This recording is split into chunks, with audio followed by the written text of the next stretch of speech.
Price of freedom is death. We're coming to get our check.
Okay.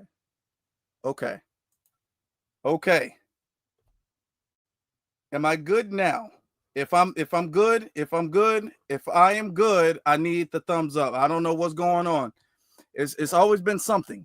If I'm good, put the thumbs up emoji in there so we can get stuff started. I don't know what's going on. Okay, I'm good. Okay. Shout out to you guys. Okay, we good in here. It's always something, right? It's always something. But it's okay. We just first couple minutes of the thing. It is what it is. It happens. All right. It happens. But we gotta keep going. Okay. Messed up my intro. I like to get the energy flowing with the intro. And now, with the audio thing, kind of messes up the intro. But you know what? That's okay. Not gonna trip on it. Okay. Not gonna trip because I know who you are. You know who I am, and I know who you are. So some things don't need an introduction. All right. But for the new people, we will have an introduction next time. Okay. I'm your brother Afro Elite. We're having a live stream together as a family. Bam. Intro done. Okay. A little less dramatic than we normally do, but that's okay. You guys still enjoy the intro. Okay. The reason why we're talking about this is because this is a very important situation. This is a very serious situation right now because they're trying to galvanize and they're framing their invasion as some attack on them, as if they've been put upon, and this is some type of violation of their free speech, which is what they're trying to do. What they're trying to do now is when they say the left, I want you to understand something. When they say the left, they mean us as foundational Black Americans. Okay. We have become their target. And right now, they're trying to create some type of way of rationalizing the target. You know how when you're looking through like binoculars or something like that, or when you're looking through a camera, you know how when you pick up a camera and you're trying to focus it on a specific thing, so you might have to pull it back and lean it forward because the camera will automatically focus on certain things. If you have a actual camera, you got to kind of adjust it to focus it on a specific thing. You got to zoom it in, zoom it out so it can focus on that thing. That's currently politically what's going on right now. What's going on right now is they're trying to focus on us. They're trying to refocus on foundational Black Americans. All right.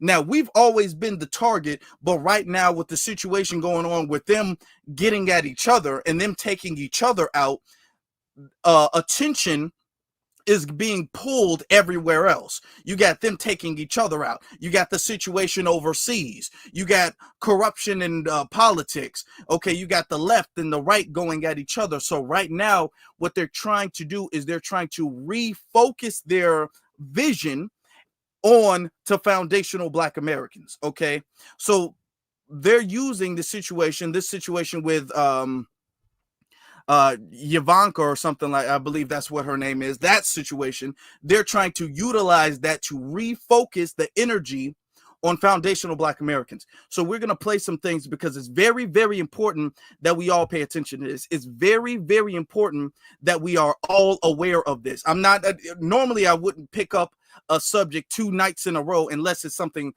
important. So it is important. So we got to discuss this. Before we get started, I got to, just for the sake of the channel, the protection of the channel, we'll play the copyright disclaimer to establish to YouTube that everything we play thus forth is protected under the guise of fair use.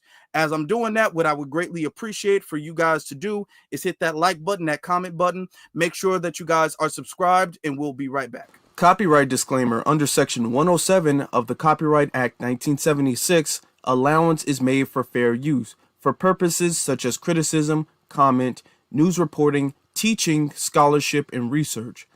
Fair use is a use permitted by copyright statute that might otherwise be infringing. Nonprofit, educational, or personal use tips the balance in favor of fair use. All right, here we go. The people, they call themselves the fearless debaters. That's what they frame themselves as, quote unquote, fearless debaters. They go around and notice, even after the situation with CK, quoting his name, the situation with CK, you would think that they would be more concerned with bettering their own community, improving their own community, dealing with that. That's what you would think that they should be concerned with. But no, they're trying to refocus the vision, and they're trying to refocus the community's vision, their own community's vision, back onto Black people. Look at this. Her being killed? Yes, because DeCarlo has to do with her being killed? Yes, because DeCarlos Brown, this person right here, was released from jail for. Now, what the prompt is, I have to crop it out because they don't actually have like good vision. So what they're saying is the Black man that you see here, who did what he did allegedly to this non-Black woman, okay, the Ukrainian woman, they're saying that this is the fault of Black Lives Matter. And Black Lives Matter is responsible. And you know, when they say Black Lives Matter, they mean the Black community. Black Lives Matter, they don't frame it as an organization, okay? To them, Black Lives Matter means whatever they want it to mean when they say it. And when they say Black Lives Matter in this instance, they mean the community that is against their racial hierarchy, all right? So this is what the argument they're trying to make. This is the argument they're trying to make. Listen to it. 14 times for mostly violent offenses. He had a criminal history of assaulting women. He was arrested twice in 2 separate years with 2 separate women for assaulting women, and he was released from jail because North Carolina has the Racial Equity Task Force, and they have risk assessment programs here in Mecklenburg County that basically evaluate a person and decide if they should be released from jail pre-trial or not. They also have the Justice Challenge, and the goal is to reduce the jail population. If somebody has committed a violent offense, they shouldn't be released from jail. They should be put on bail, and if you don't give them bail, we can just look around the country and see what happens. In New York City, 50% of all violent felony offenses. Okay, but here's the inconsistency with that. We got to break this down because I want you guys to understand the argument, because they're going to be popping up a lot. If you're saying that they shouldn't be released from jail without bail, okay, well, if they pay bail, then they get released from jail. Bail is not supposed to be a pre-punishment. They're trying to frame bail as if bail is a pre-punishment. No, if somebody they can get bail or not bail, they would still be released. So that defeats that argument. They're trying to say, because and they don't have no racial thing where they'll let you go if you're a criminal. What they have realized is that in this system, bail has been racially weaponized against Black people, where the data will prove, the statistics will prove that Black people are more likely to be held with higher bail, higher bonds, and they have to pay higher amounts of money in order to get released before trial in comparison to their non-Black counterparts. So with that, they're saying, okay, because there's this huge racial discrepancy when it comes to the bail system, then we'll try to even that stuff out. What they're trying to do is weaponize that by saying, oh, you guys are letting dangerous criminals go. That's what they're trying to do. And I'm giving you guys the talking points so we can all become more educated and empowered. So when they start popping up, because they're popping up all over the internet, now on Twitter, on TikTok, on YouTube, on college campuses, and we need to be empowered in order to teach ourselves, most importantly, and then to defeat this stuff intellectually.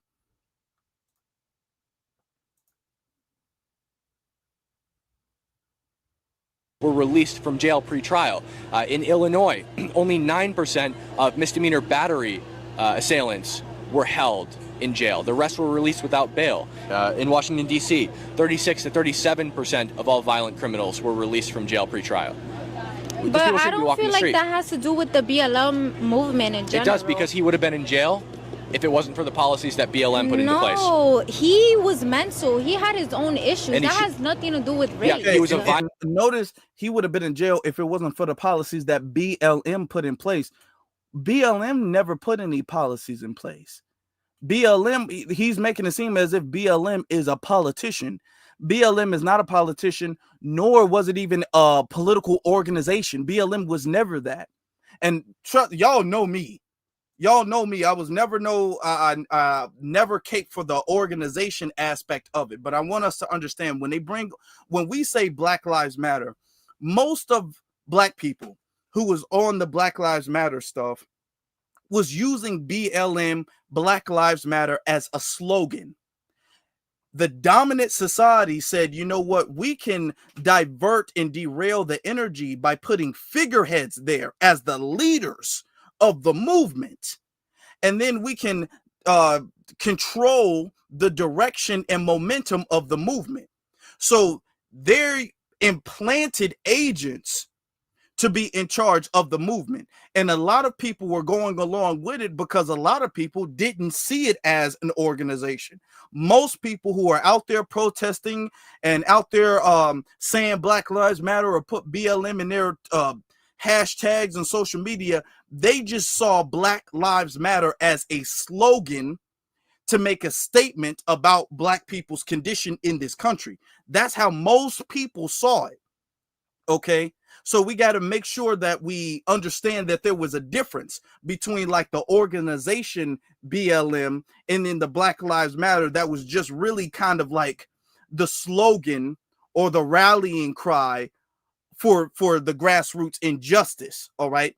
And when we recognized that Black Lives Matter was being weaponized against us, okay, and we understood that the energy was kind of being diverted, the grassroots, we immediately said, okay, well, we gotta stop using that Black Lives Matter term. That Black Lives Matter slogan is becoming more harmful than it is beneficial. It's hurting us more than it is benefiting us. So we got to stop using the Black Lives Matter slogan. So with us, we stopped using the Black Lives Matter slogan, right? But the energy still existed. We were still using the same energy. Even when we stopped using the Black Lives Matter slogan, we were still holding the police accountable. We were still saying, hey, you still need to lock up George Zimmerman. You still need to lock up Darren Wilson. You still need to lock up Derek Chauvin. We were still on that type of energy, despite the fact that we divorced ourselves and retired that slogan. Okay. And now the slogan and the organization is gone. But what they're trying to do is they're trying to bring that stuff back. That's what these invaders, that's what they are. They're invaders. That's what the invaders are trying to do. All right. So we got to understand that. No, it has no. You're right. It has nothing. It has nothing to do with race or the BLM movement. No, I disagree with you there. It has nothing to do with race, but the BLM movement influenced policies that directly led to this person not being in jail. He's a violent criminal. He should have been in jail, and if he was in jail, he never would have killed Irina Zaruska. All right, I don't really agree with this, but that's okay. We don't have to agree. Yeah, but we don't have to hate each other. I appreciate you coming up. Thank you. Now, what this is not just political. This is not just political disagreement, okay? This is not political disagreement. What this is incredibly, and I cannot stress enough, this is incredibly dangerous, because what he's trying to do and what they've been trying to do for the longest time, him, Steven Crowder, all of them, what they've been trying to do is they've been trying to say that this incident is more than just an individual incident where one person who has mental problems attacks somebody. okay, and fatally harmed somebody. This is more than just that. This is about Black Lives Matter. This is about the Black community. Where is the Black community's response to this? What is the Black community going to do about this? Why do they justify and condone this and promote this? So they're using him as a proxy for the Black community. And by doing so, that puts a target on all of us, because he might not do it, but you will have other people who will do it. He is going with these type of messages are the messages that radicalize these terrorists. Remember, these are racial terrorists. These are the type of messages that radicalize them. So when a Dylan Roof, when a Peyton Gendron, when a Ryan Palmetto, when they hear stuff like, you know what, it was really Black Lives Matter that took out Zarina Zarutsky, that stuff is going to stay in their head, and they're going to be all like, well, let's go get the blacks then. That's what this is intended to do. That's the intended effect on this. So like I'm saying, this is very dangerous. This is more than just some trolls or just trying to get some clicks and views. It's beyond no clicks and views at this point. People are losing their life. This is beyond folks getting clout on the internet.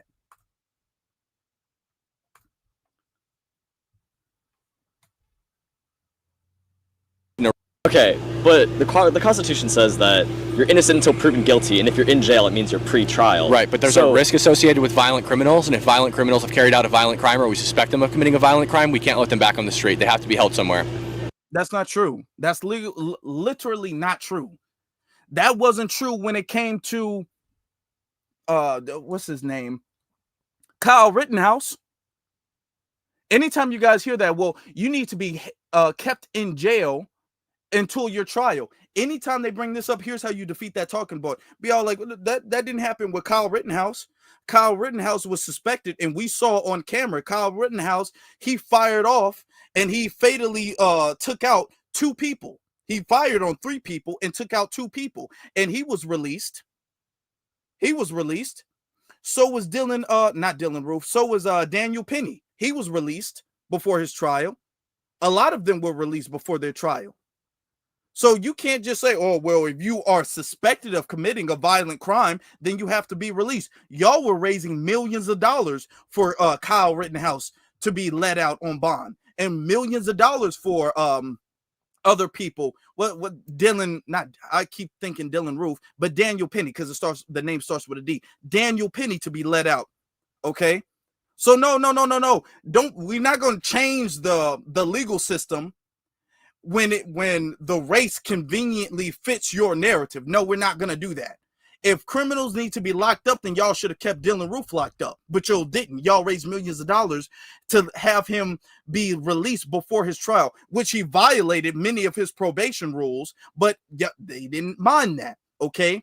Daniel Penny, they didn't mind that. So don't say, well, he was suspected of committing a crime, so he needs to be locked up before trial. That's not how bond works.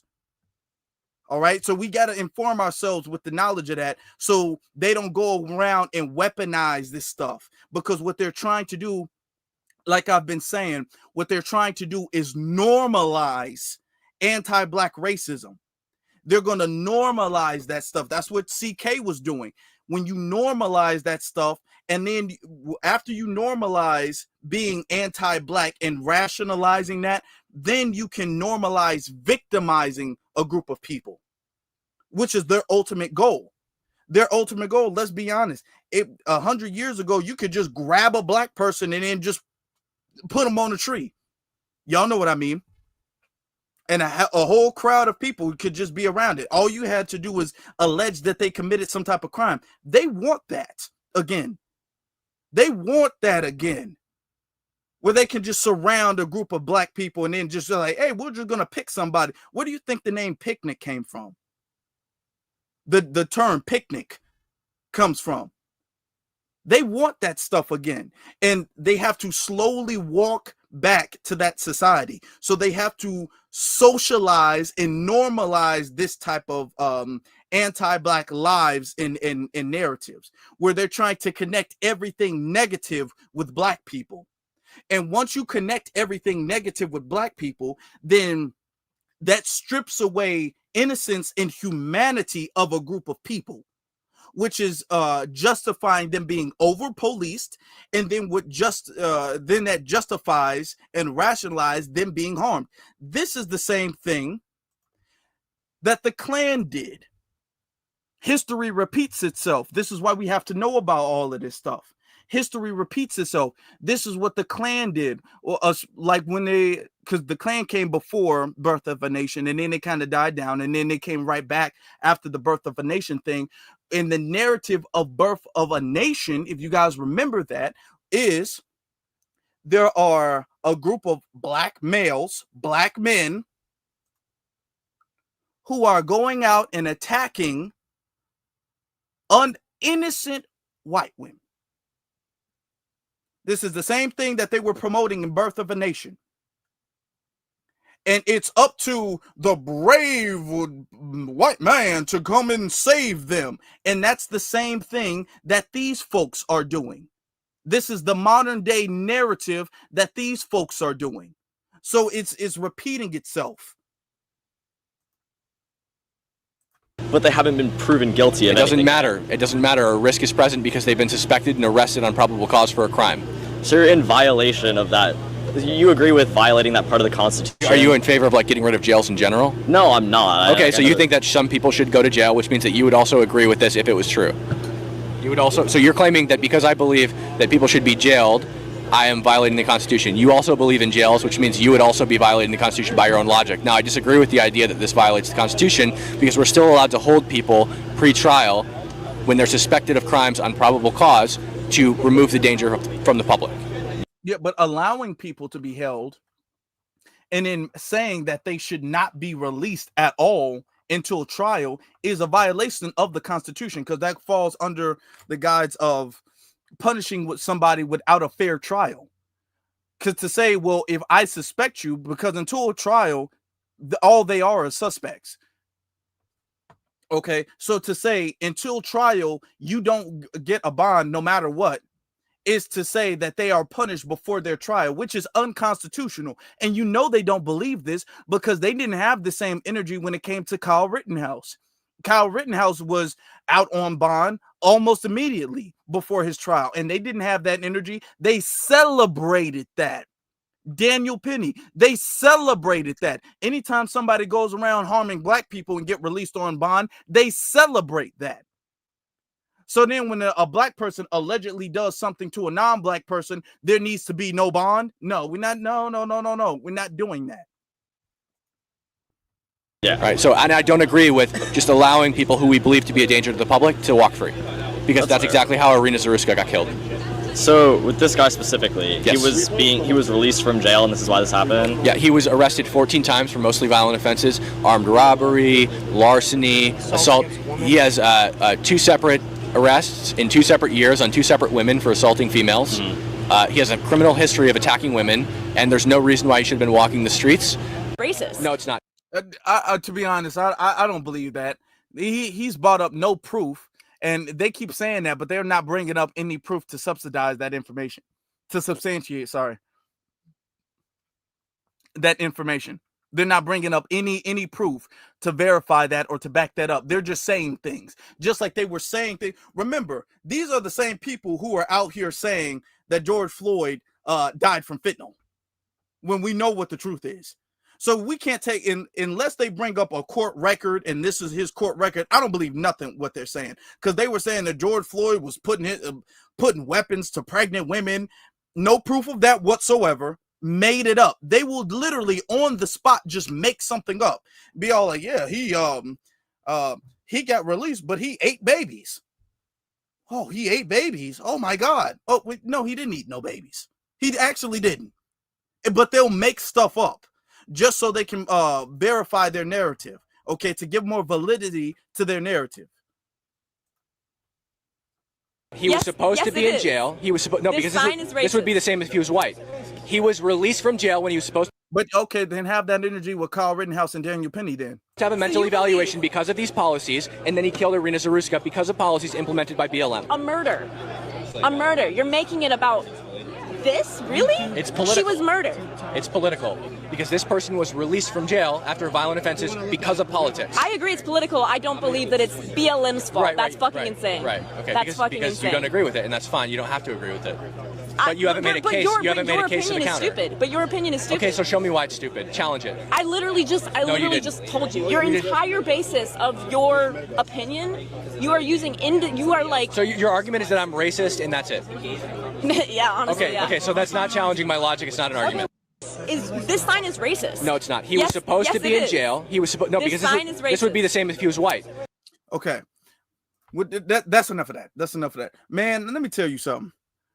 Intellectually speaking, these people don't want to run into me ever. On their best day. On their best day. They don't want to run into me. They don't want to run into y'all. On their best day. They can't handle me. They can't handle you. You, all of y'all in the chat room, they can't. I'll be seeing y'all super chats and y'all comments and stuff like that. They can't hang with us. They couldn't do that, intellectually speaking. I'm not promoting violence. I'm not promoting anything illegal. But intellectually speaking, this is child's play. These arguments, these narratives, they're child's play. That's why it's so child's play, they literally have to go and talk to, and I'm not trying to insult them, but they literally have to go and talk to children. I'm not trying to insult the students at the school, you know, they're young adults and everything like that. They're learning and developing, and shout out to them for that. But I'm not trying to belittle them, but they're literally 18-year-olds, 18, 19-year-olds. They literally have to go talk to people who legally just became adults. Okay? Because they can't hang with nobody, because all what they have is not even at this point misinformation, just flat out lies and hypocrisy. It's lies and hypocrisy. And they couldn't go to anybody if they want to debate, just like if he wanted to debate, schedule a debate and then say, this is the subject I want to debate. And then have people who study up on that subject, and then you come with your points, they come with their points, and then y'all have an intellectual debate about it. But they don't do that. They just pull up with a damn folding table that they got from the dollar store and talk about, oh no, it's Black Lives Matter, and I get to overtalk you and prove me wrong. And you have people randomly walking by who aren't informed on the subject enough to really have an intellectual debate, and they make it seem like, oh my God, look at how smart we are, how intelligent we are. No, that's pathetic. Okay. And it's pathetic because you're not debate. It would be one thing if you were doing this against the professors. Y'all going to schools, y'all so smart, y'all so intelligent. Debate a professor at one of these universities. Debate some stuff. Don't debate the students. Don't debate no damn freshman. Go debate a professor at one of these universities. Go debate a graduate at one of these universities. If that's how smart you guys are, if y'all really got it like that, then y'all could do that. But they don't. They don't. But they tried that at an HBCU and got ran out the paint. They got ran out the paint. Look at that. We saw that.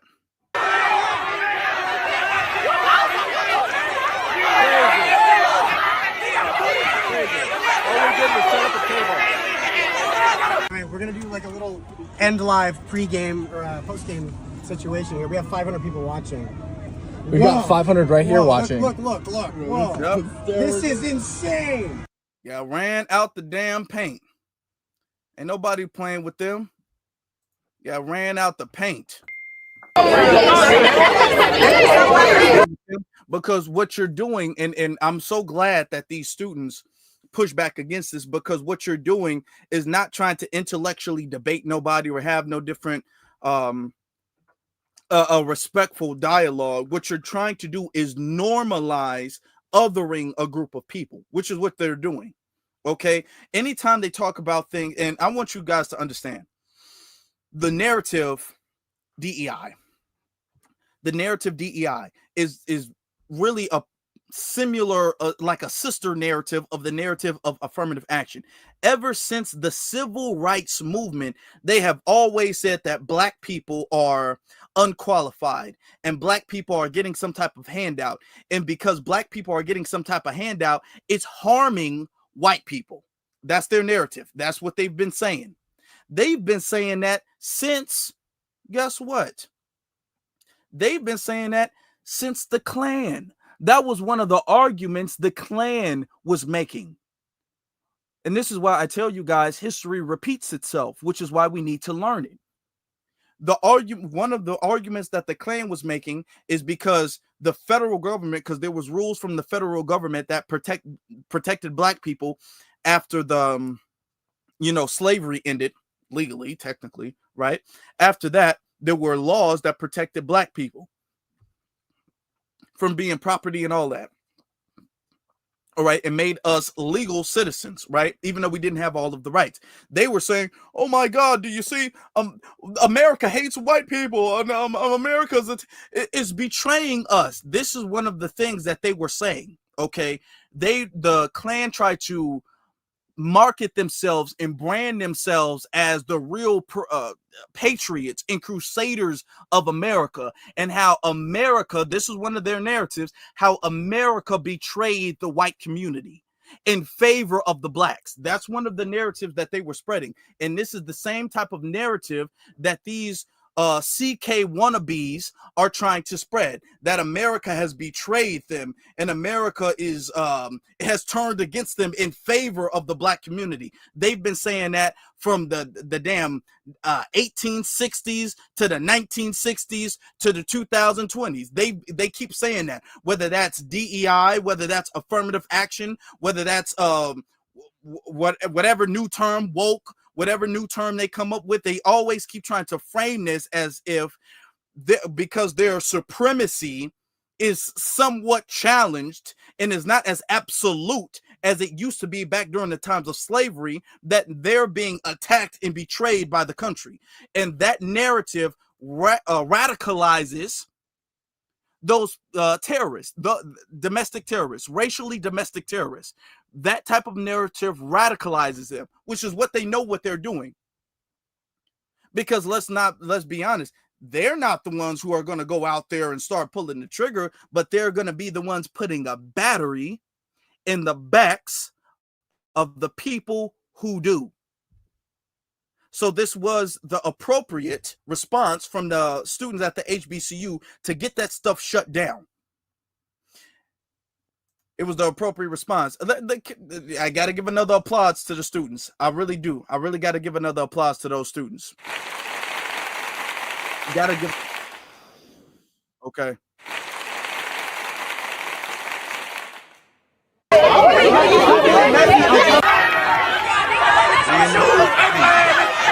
came there to antagonize. You came there to socialize and normalize your anti-black racism. And you were hoping for an incident to pop off. And you better be glad that nobody was hurt in this whole altercation. Y'all weren't hurt. Y'all can't say that y'all were hurt. Y'all can't say that nobody put their hands on you or anything like that.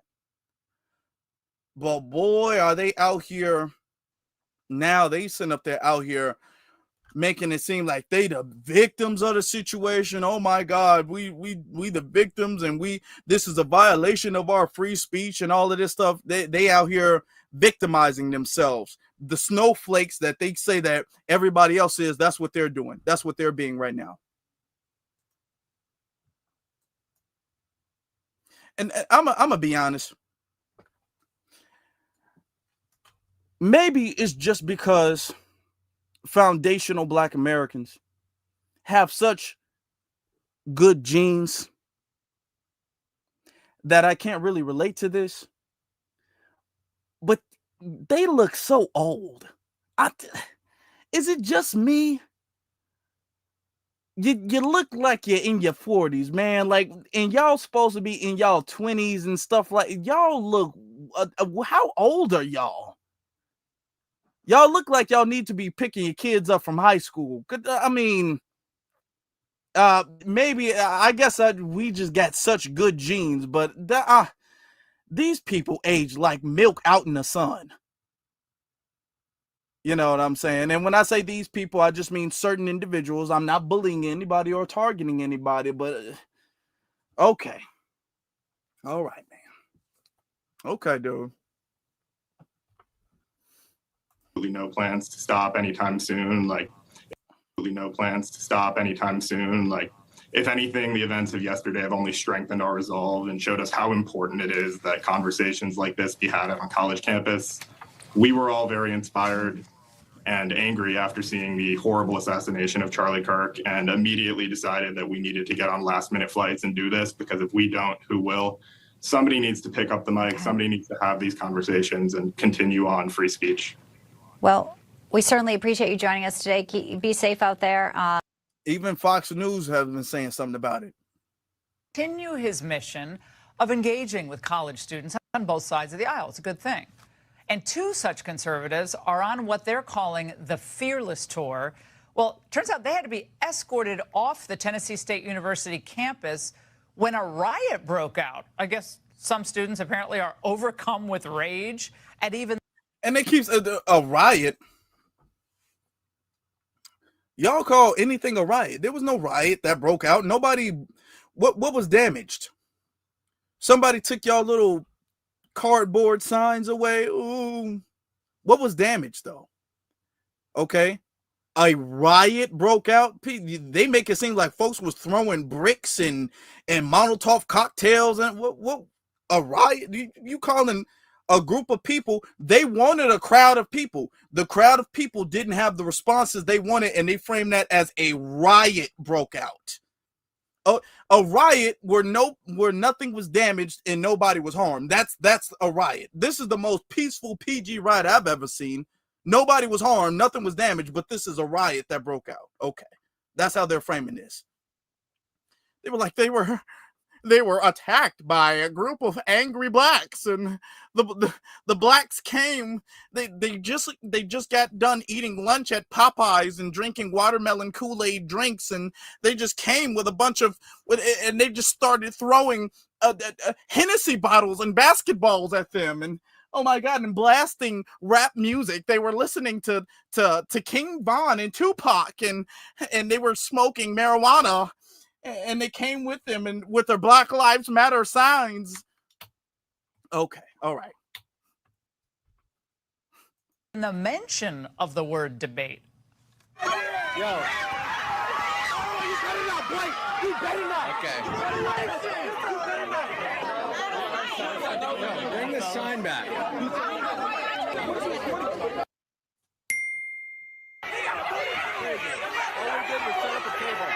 They're hitting the car. I thought they wanted us to leave.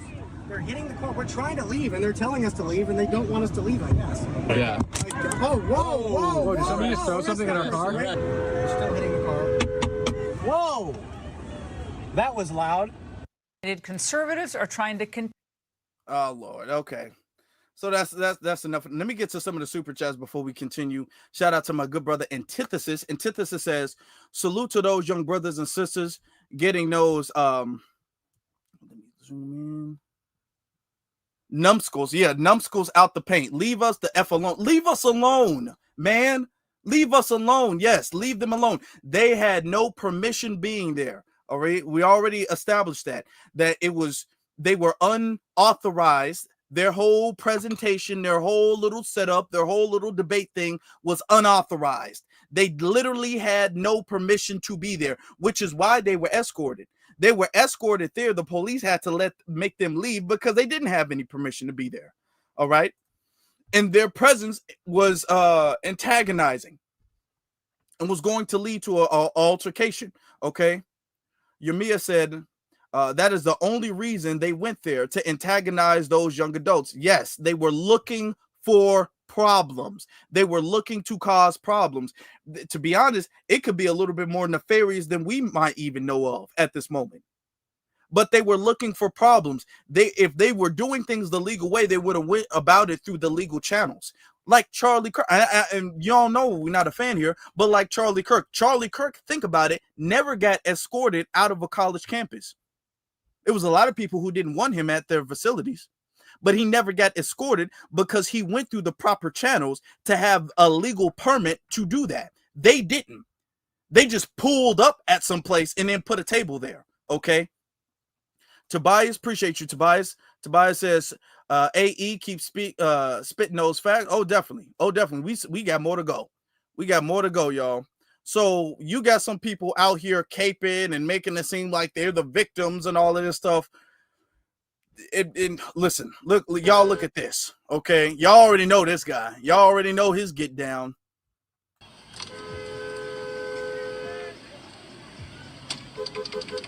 Now let some black people go to a predominantly white institution and get treated like this, and you guys would be screaming and crying about racism. White supremacist this, white supremacist that. This was egregious. This was pathetic. Look at how the students at this school treated these guys' security guard.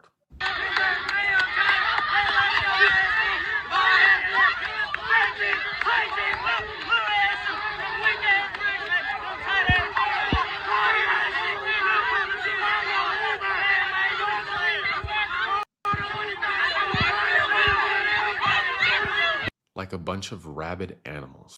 And nobody touched his security guard.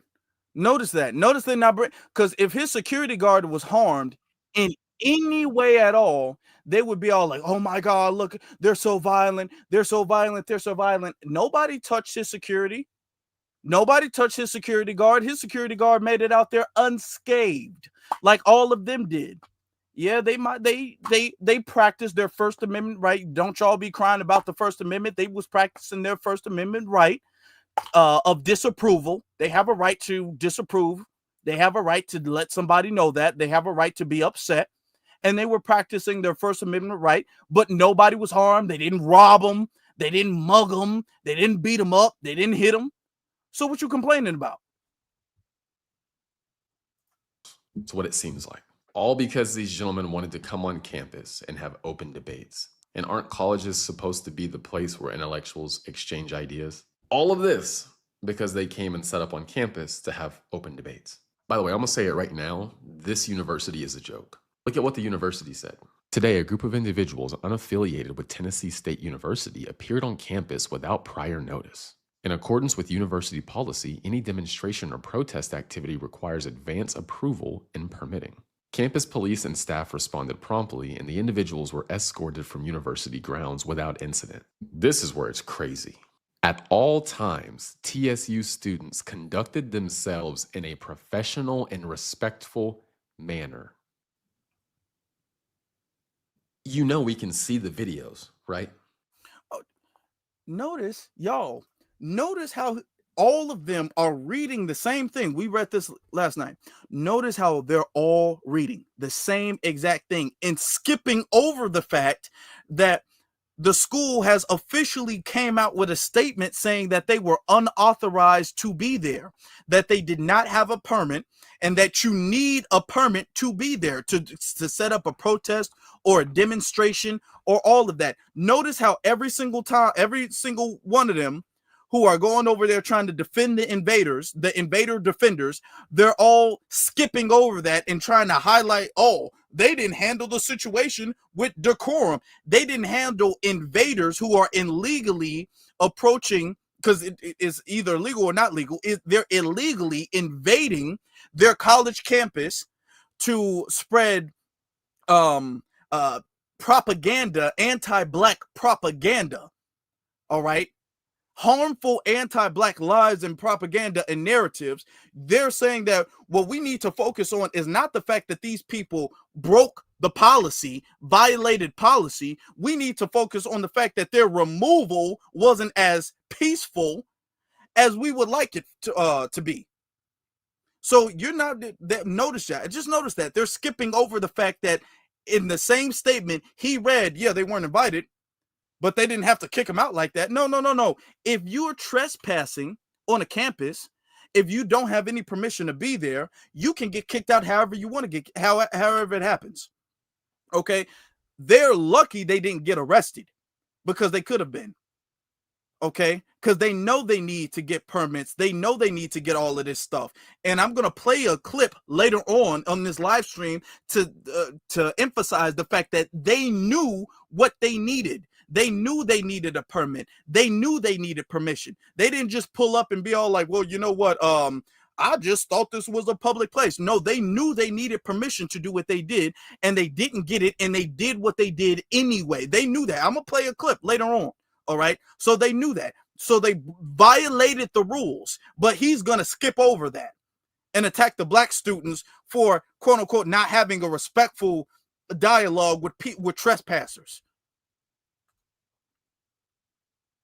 This genuinely made me think, if they're willing to lie like that to our faces after we can see the video, how do we know they're not lying about who actually graduated, who actually passed the classes? If they're gonna lie like this, for all we know, they could just be handing people degrees. This is pathetic. But notice, all those so-called black leaders, you're not seeing them come out and condemn this pitiful behavior. Our standards are at the bottom of the barrel. And so many of us just seem to be okay with that. Black excellence this, black excellence that. And then they look at this and they don't say anything. This is, now what does this have to do with people graduating or not? What does that have to do with that? If they're lying and saying that they handled things with decor, well, maybe that's just a difference of opinion. But let's be honest, nobody was harmed. Now you're gonna sit up there and question the credentials of all of the graduates there.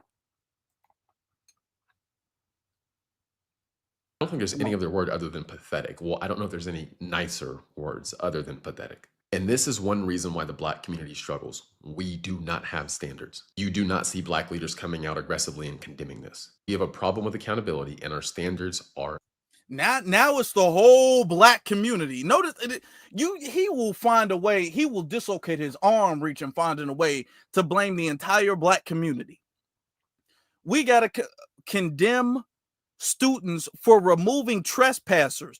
You just read the same prompt saying that they were trespassing. The school officially said that these people were trespassing.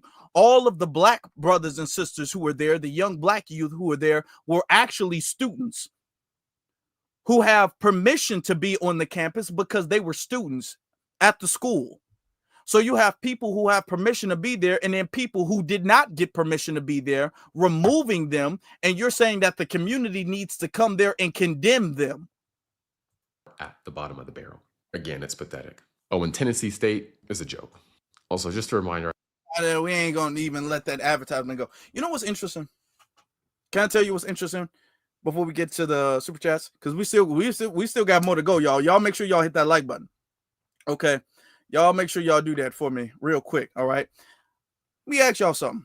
Do you guys remember the situation with Carmelo Anthony? Y'all remember the biggest argument they used with our brother Carmelo Anthony was that he was quote unquote in the wrong tent. Follow me. Follow me. Follow me. He was in the wrong tent. And because he was in the wrong tent, that gave Austin Metcalf the permission, and that gave him the green light to grab Carmelo and throw him up out the tent. Remember that? And their biggest argument was, well, he wasn't supposed to be in the tent. He wasn't supposed to be in the tent. So Austin was just trying to remove him from a tent he wasn't supposed to be in, even though Austin didn't have any permission to do that, nor was Carmelo in the quote-unquote wrong tent. Nor Carmelo actually was supposed to be at the track meet. And Carmelo didn't violate any rules by being under another team's tent. It wasn't the Metcalf's tent, remember? But their biggest argument was, well, no, that wasn't his tent. It wasn't his tent. So Austin had the right to move him out the tent. Okay. Well, with that logic, if we're going to use that logic, then they didn't have any permission to be at that HBCU. If we're going to use the same logic, because the same people who are saying, oh my God, this is terrible. Why are they doing that to these white boys? They didn't have any permission to be at that HBCU. So with that logic, the students could have physically grabbed them and threw them up out the HBCU with the same argument that they weren't supposed to be there because the students actually were supposed to be there. See, we got to use their own logic and narratives against them.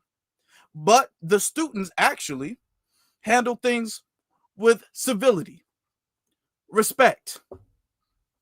Okay, the decorum, they handled that properly. But you got folks out there that trying to it's real sad. It's It's pathetic. It's not even, it's sad. It's beyond sad. It's pathetic. Let me show y'all this. Hold on. Pull this up real fast for you. I thought that the two MAGA supporters, I thought they was in the hood. That's what I thought.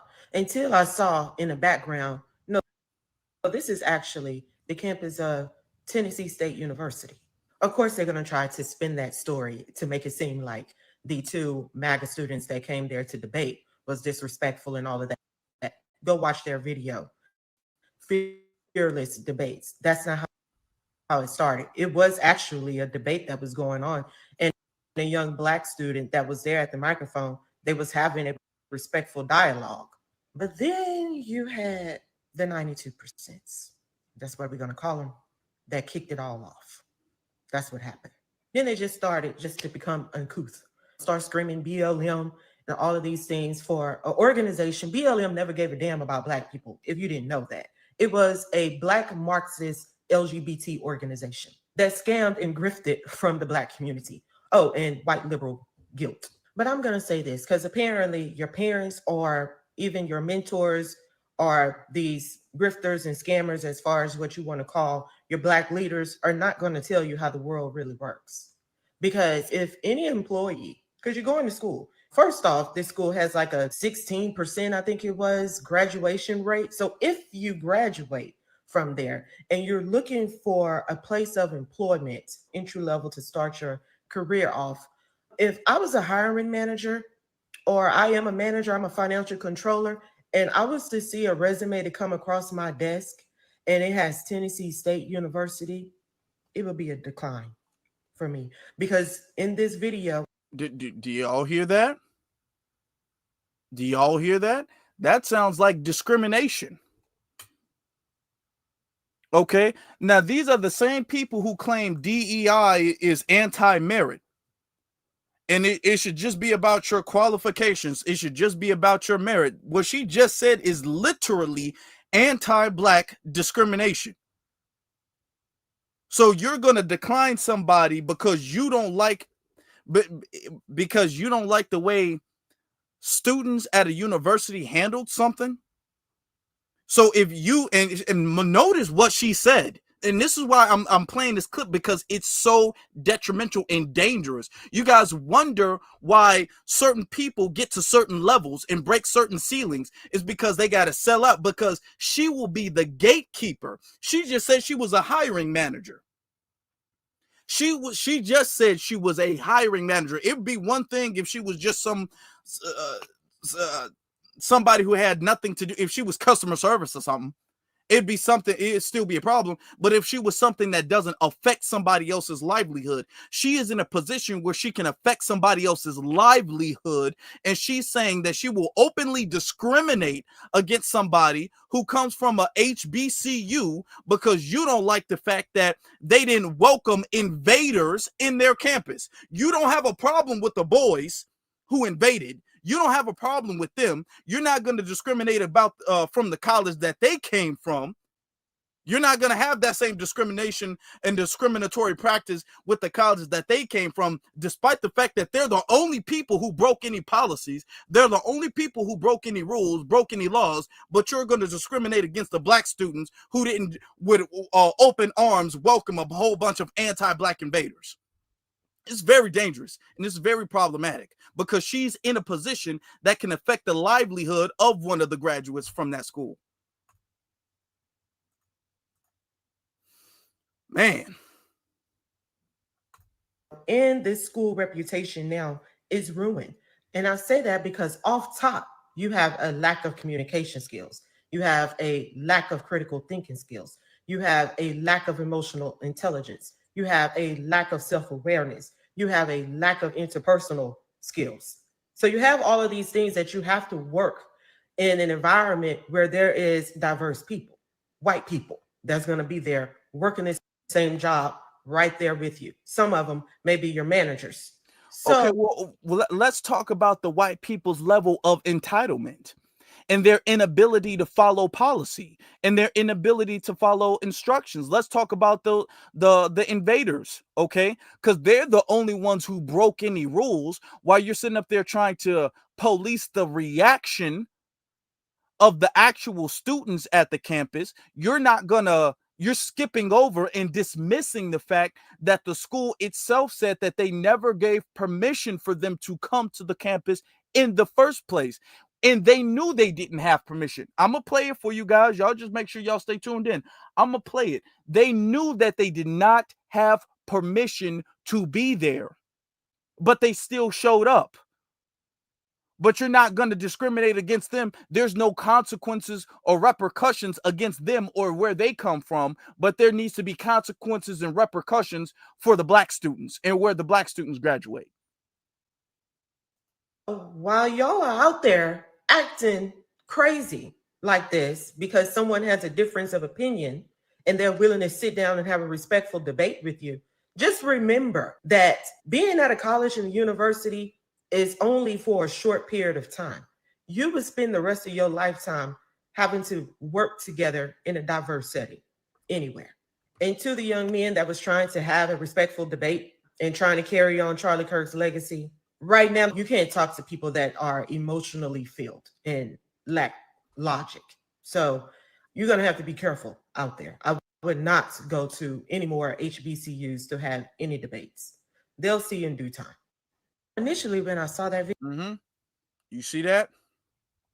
We got dangerous people out here willing to sell out, these massive lovers out here. Now you're giving a warning to the people who broke the rules and invaded the campus. Okay. This is a problem. This is a problem. All this shucking and jiving and shilling, I've been seeing too much of that. I've been seeing way too much of that. I saw this.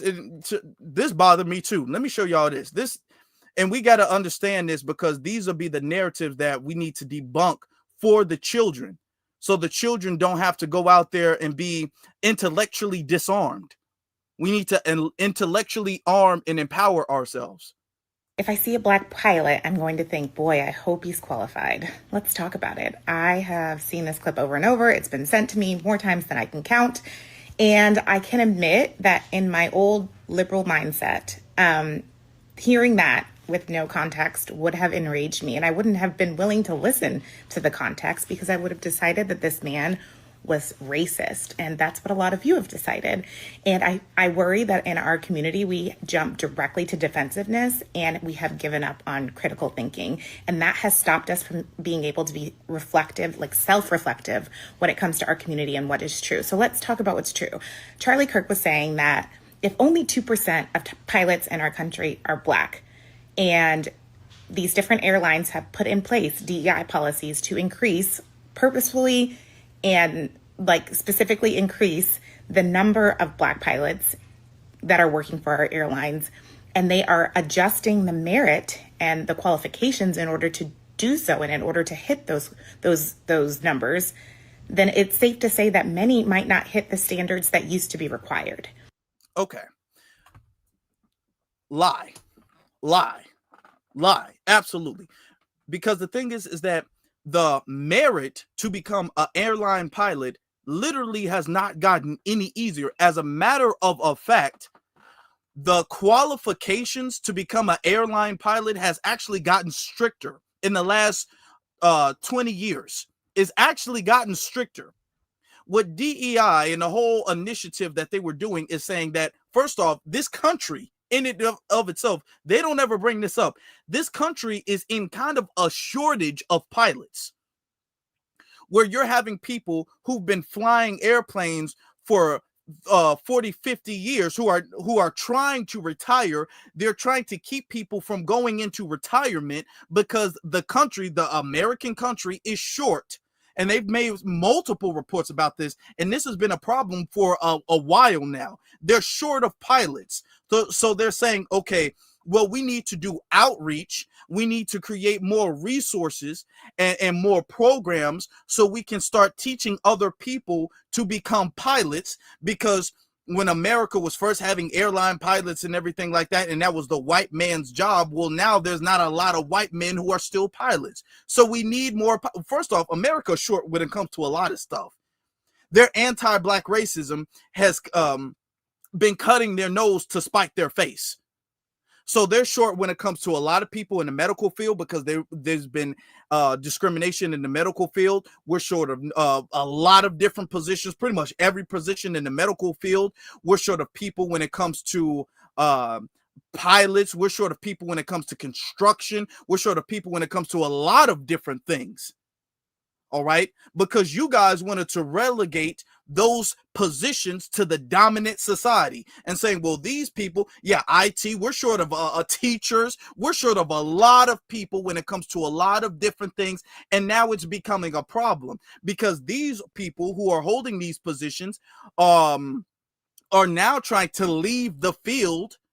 Okay, whether they're leaving the earth or trying to retire, they're leaving the field. So now the amount of people that you have in a lot of these positions, whether that's the medical field, whether that's airline, whether that's when it comes to truck driving, whether that comes to teachers, whether that comes to a lot of different things, they're the number of that is getting shorter and shorter and shorter, and that's becoming a bigger and bigger problem. So the whole concept is that, you know what we need to do is we need to create resources, different programs and different courses, so we can first off create an interest in this field and then get more people to enter into and to get introduced into this field.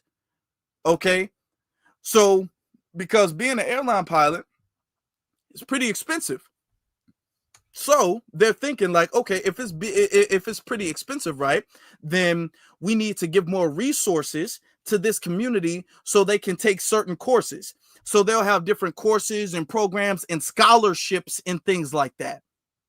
This is not saying that they don't have merit. This is not saying that we're lowering the qualifications of these positions.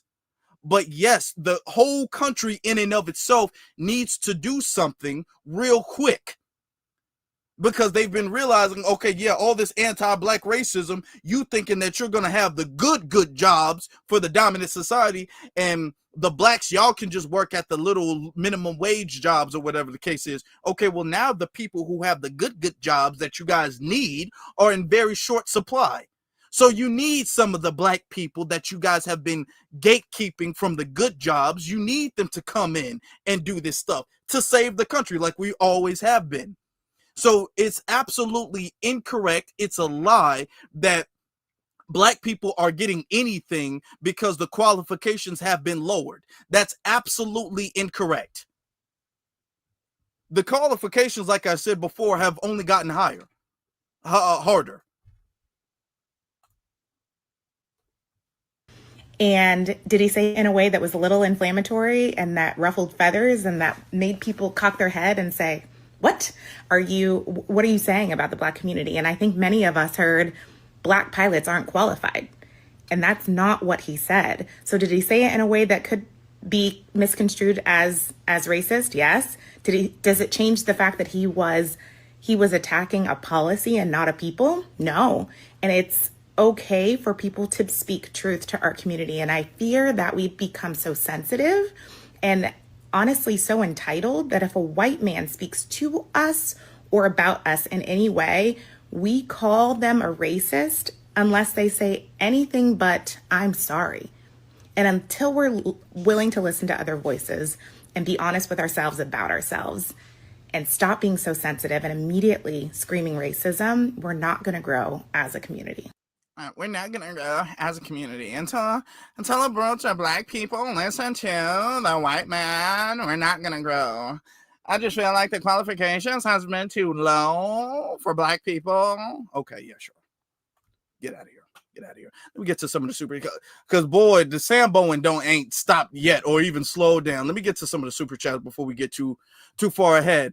Dakota Jenkins, he says DEI never benefited FBAs. That's a fact that they don't bring up, that their community have been the biggest, pretty much solely benefiting from DEI, almost entirely benefiting their community, but they don't want to bring that up. never benefited FBAs. We aren't immigrants. That's true. How is illegal immigration relevant to us? That's very true. Why would you even go to a HBCU and even bring that up? It says this is racial antagonism. HBCUs must increase security. They should. They definitely should. Security needs to be beefed up. I don't know if they need to get more security guards, get more cameras, hire people, pay overtime, whatever the case is, but they need to beef up their security. Backup Trick says, we got these snow demons shook. They shook. Oh, yeah, they was running off. They scared now, playing victim. They're realizing we've delineated from everyone and can't move us from our square. FBA will win. We will, because we own business. We own code, okay? We standing on our business, all right? Cassius says, the NFL honored Charlie Kirk. We shouldn't we boycott the players for not speaking up? Good question. And do you believe we should we have a coward problem among us? We definitely should start calling that stuff out. We definitely should. You know, the thing is that boycott the player, boycott the league and players for not speaking up. Let's be honest, we don't have to support them. We don't have to support them, and they should be called out. And to be honest, we should say something about that. That should be said something about that. We do have a coward problem. We do have a coward problem about that. Okay, we should take note of all of the people, of all of the of the hypocrisy. To be honest, a lot of lawyers need to be pulling up and being all like, okay, y'all fired people for kneeling for the flag because y'all said that politics have nothing to do with the NFL, but yet you guys are posting Charlie Kirk up there. So there's a whole lot of business that needs to be handled. Okay, there needs to be, the hypocrisy of it all needs to be called out. It needs to be called out. The hypocrisy of it needs to be called out. I agree. We do got a coward problem among some of us, not all of us, not most of us, thankfully, but we do have that. Marcus says the college should file trespassing charges ASAP. They should. They absolutely should. There should be charges filed against those invaders. Marcus again says airlines cannot get insurance if all, ALL, all caps, all of their pilots don't hit the same high industry standards, point blank, end of story. Just another DEI myth. Thank you. Airlines are not going to hire. Do you know how much money is in that? Do you know how much risk is in that? Do you think that they're going to risk first off, people's lives? A plane falls down from the sky or crash lands. That can cost a slew of people their life. Okay.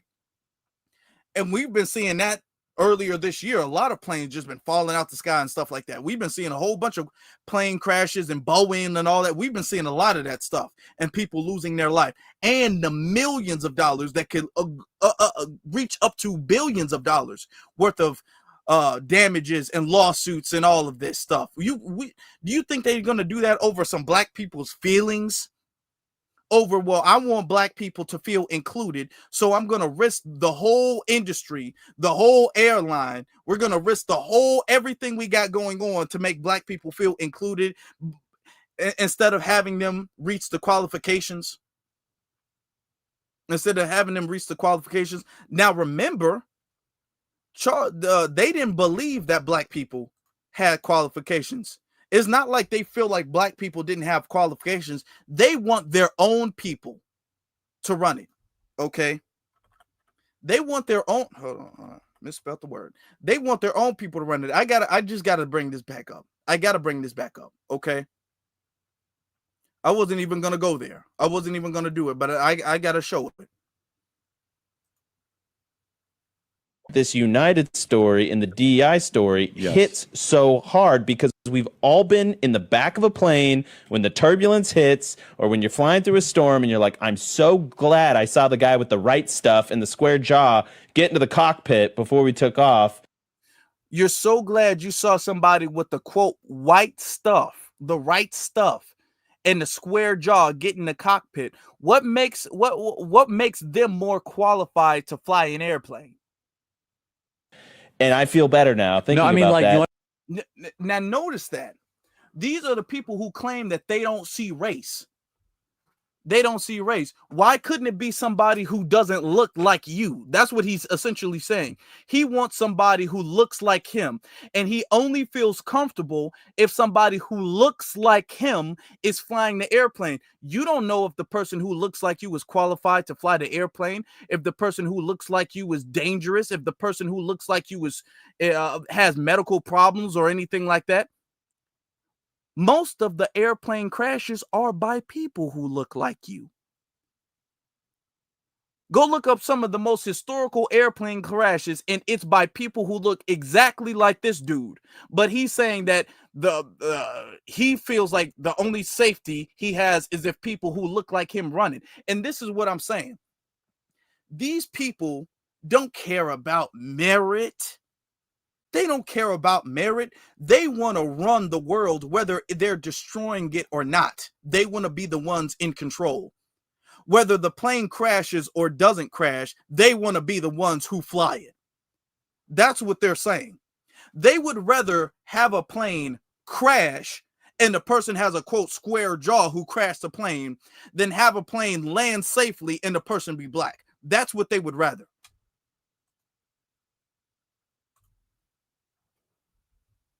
Want to go thought crime? Like, I'm sorry, if I see a black pilot, I'm going to be like, boy, I hope he's qualified. Well, that's... Oh, okay. Boy, I hope he's qualified. You wouldn't have done that. You wouldn't have done that. That is, and that's discrimination. All of that, I don't see race and we don't see race. That's what's not discrimination about that. Now, when we say all these people think about is race, there's not a single black person up here. And yet you're talking about black people, which Charlie Kirk does a lot.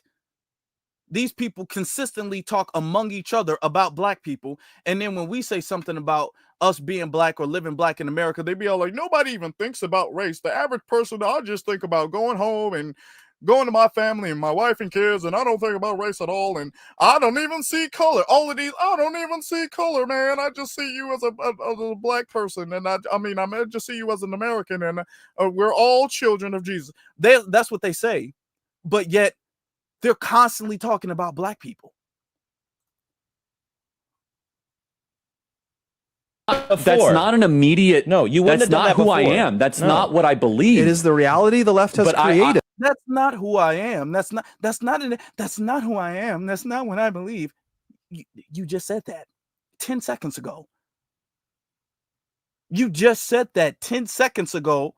And then because you know for a fact that, and this is how sneaky he was. Because he knows for a fact that what he said was abhorrent and racist. Okay. He will say something and then be all like, oh, I really don't believe what I just said 2 seconds ago, but they made me believe that. It's the left that makes me believe this. They're forcing me to be racist. Okay. That's what they're saying. It's obsession. And it's absolutely nothing true about it. If you see a black pilot, notice they don't have that energy for Asian pilots. Notice that. Notice that. Now, if an Asian pilot, if they go up there or whatever the case is, they're not going to be all like, oh, I hope he's qualified. Notice that. Notice the DEI and they're lowering the standards and everything like that. Notice how all of the DEI stigmatism goes directly towards black people, directly to the black community. It doesn't go to anybody else. Even though DEI, everybody and their mama benefits from DEI, but the only people who get stigmatized for having the qualifications or the merit lowered for us to get in are black people. We're the only people who get stigmatized. So yeah, this is DEI is anti-black racism. Their argument of DEI is anti-black racism. Okay, mind you, these people have no qualifications. These people who are talking about how black people lack qualifications and how black people lack merit, these are college dropouts. These people have no formal education. These are not professors. These are not psychologists. These are not people who are great when it comes to anything. These are people, including CK, who got handed things. He grew up with money, and he got handed money to start a business. He literally got handed things. He didn't have to get it out the mud when it came to anything. He didn't have to prove merit when it came to anything. He couldn't even graduate college. And he got handed everything he had. He is the definition of white privilege, but yet he's talking about how black people are not qualified for anything. Going back to the invaders and people who are out here defending them, it gets sad, y'all. It gets sad. It gets sad. Y'all make sure, before we continue, y'all make sure, please and thank you, hit that like button. Hit that like button, hit that subscribe button. Make sure you're subscribed. Hit that comment button. Hit that notification button. All right. Make sure of that. But boy, oh boy, you had oh boy out here, Jason Whitlock. Jason Whitlock was so disappointed, talking about a black plague. He framed this as a black plague. This man was out here Uncle Ruckusing it up. Eyes bucking. 3 men behave as men, having a debate, having a discussion. This is normal. This is what should be going on college campuses. When there was this great push for diversity in America, this is what people dreamed of. That, hey, there would be some black guy from some community, you know, who knows, maybe from the suburbs, maybe from the hood, and then he would engage with some white guy. This white guy says he grew up in a double-wide trailer. He's saying one of the other white guys grew up in Boca Raton with some wealth. He's saying one of the white guys is Jewish. This is allegedly what the left says utopia is. This is what the left says they want. Diversity. And people coming together and having respectful conversations despite their disagreements. This is 3 men, young men, having this debate out in public. This is healthy. This is good. Let's continue the tape.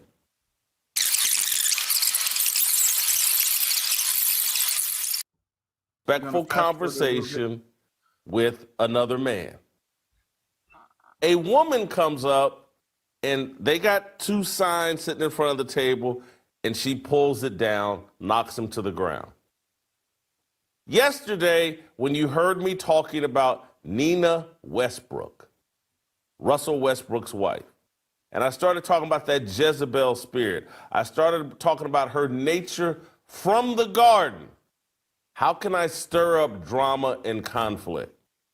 This isn't, I'm just speaking facts here. You'll sit there, oh, he hates women. No, I'm telling you about the nature of people.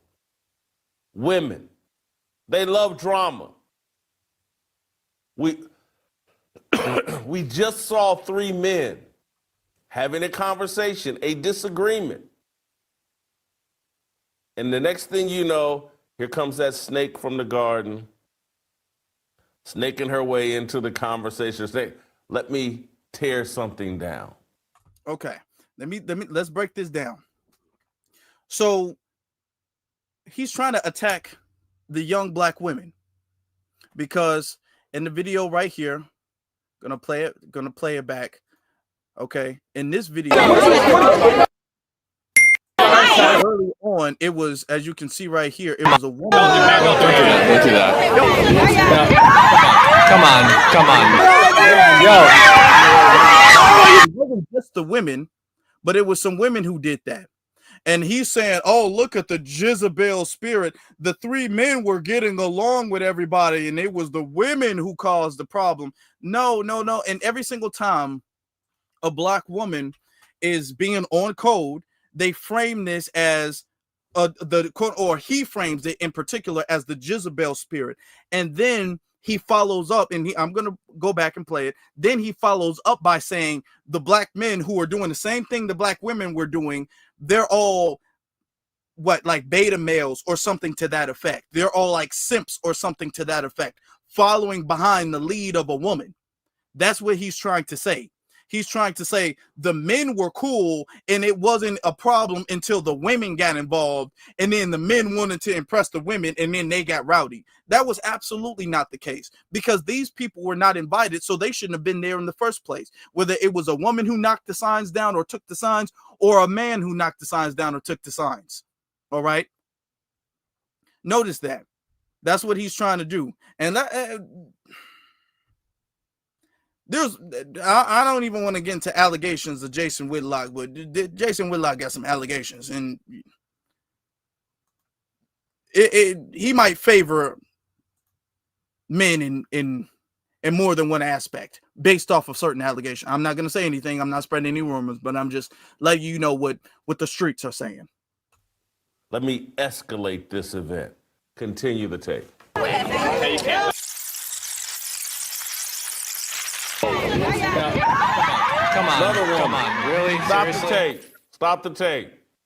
Second woman comes up, steals something, and runs away.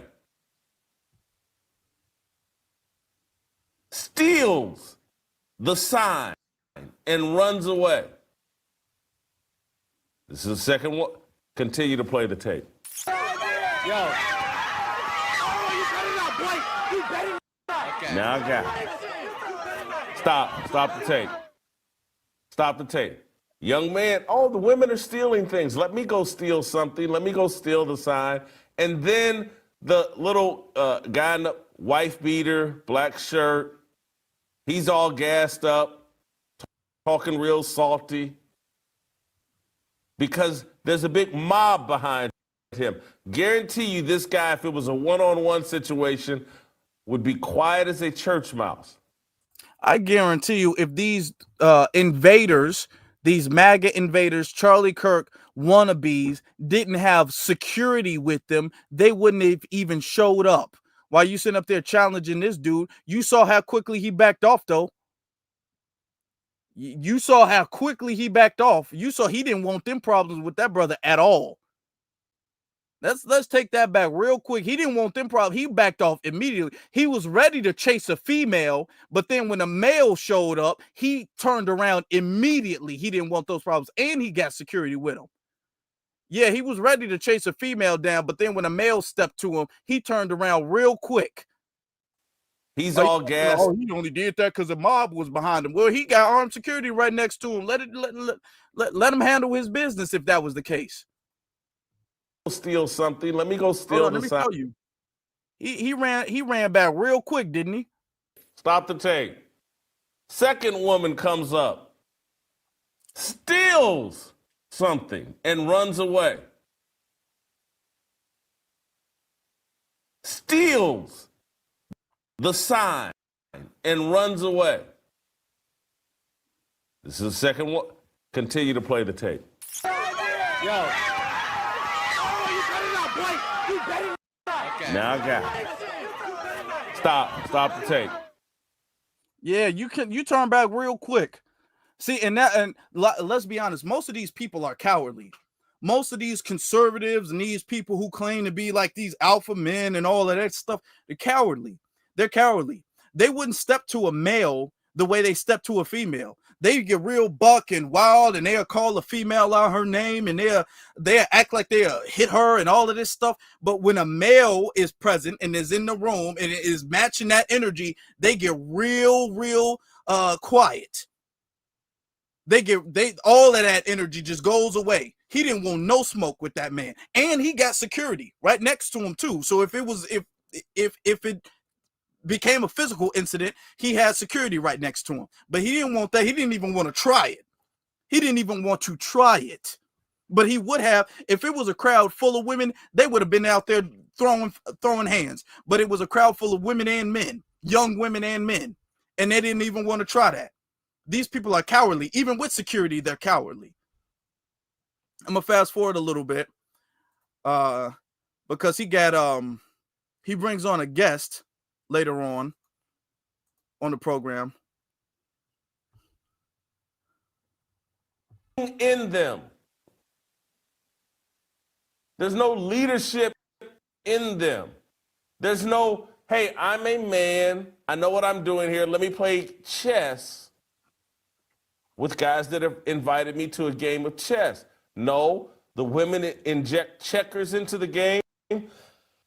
And so the men, they play checkers to impress the women. Continue with the tape. Guys, we're literally just here to have civil discussions. Yeah.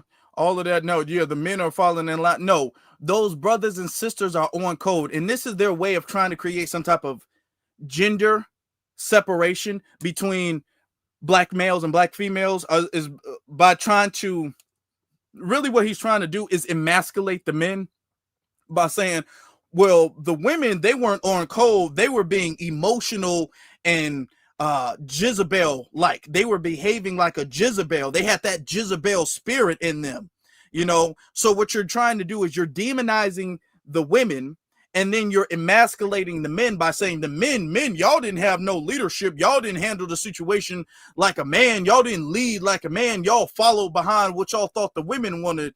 Y'all followed behind what was to impress them.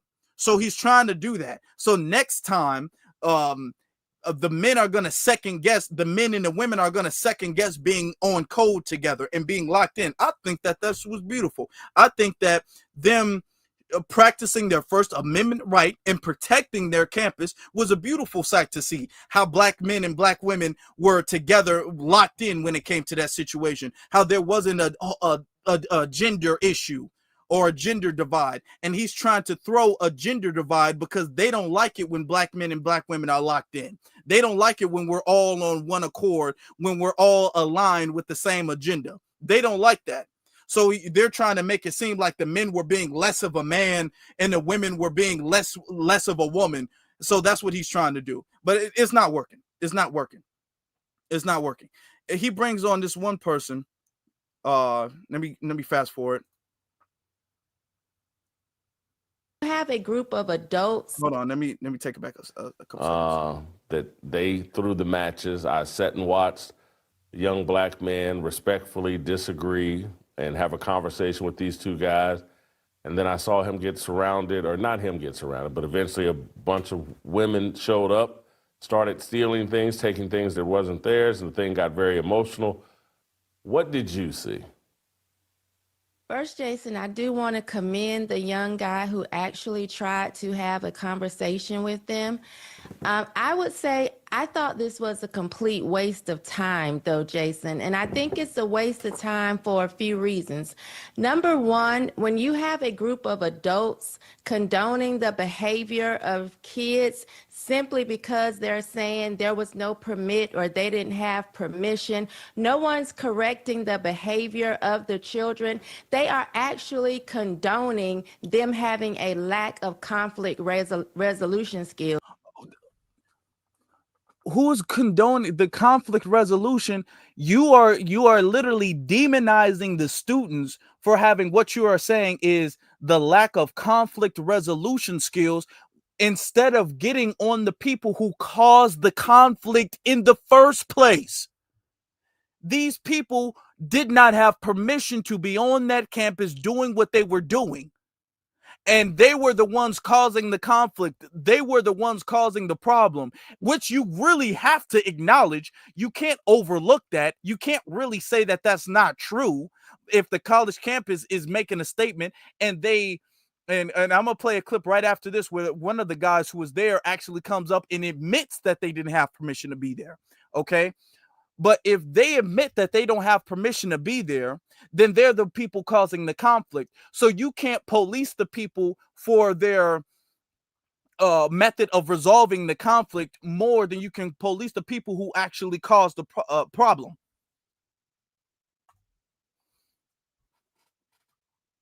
So I think that was a complete waste of time. Secondly, I think it's a waste of time because it's like building a house on quicksand. when you think of the Black community, we are lacking foundation. We have a community that believes in the matriarchy. We don't value men. We don't value fathers in the home. I'm gonna let her. How the hell we get here? How do we get here, y'all? Now we don't value fathers in the home. We don't value what? We as the whole community, this is beyond the HBCU or beyond the students. Now we don't value fathers in the home. We don't value men. We don't value what? Okay. Y'all, this is just it makes you nauseous listening to it. We don't value, we don't have religious soundness or any type of spiritual soundness. So what are we trying to build on? We have a group of people who can barely read and write, and we're actually thinking that they're going to have critical thinking skills to build on that. They aren't. So I think that this was a complete waste of time, waste of. Now, as you out here demonizing the community, I want you guys to keep in mind, this is in the wake of this situation. You got folks taking their own people out in their own community, and you guys are trying to find a way to refocus the narrative on how bad, quote unquote, Black people are, and how much we don't value religious or spiritual soundness and whatever garbage she just said. Fathers in the home, and we don't value decorum, and now apparently we can't read or write, and we just dumb, and we just illiterate, and we don't have no rational thinking skills, and all of this stuff. Their problem, they illegally break into a campus, and now we the problem. Now the community is the problem because we don't value fathers in the home, and we don't have any type of spirituality or something like that, whatever she was talking about. Energy. I say shake the dust off your feet and move on. Go to people who's actually willing to have a conversation and who wants to build upon something. Here's where I'll push back, and we'll talk to David Kate, and we'll hear from him. He was one of the three gentlemen there. But I think it's not a waste of time what they're doing. I think just like in the 1950s and 60s, where the civil rights... Hold on, y'all just...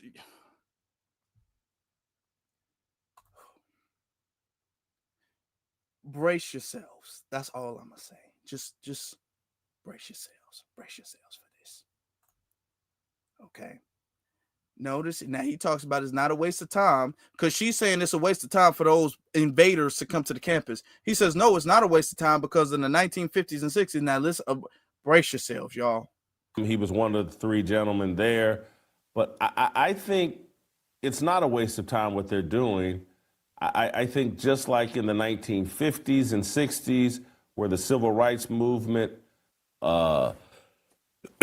organized events to expose just how racist white people are, I think that white guys are being aggressive and saying, hey, we're going to expose just how racist Black people are.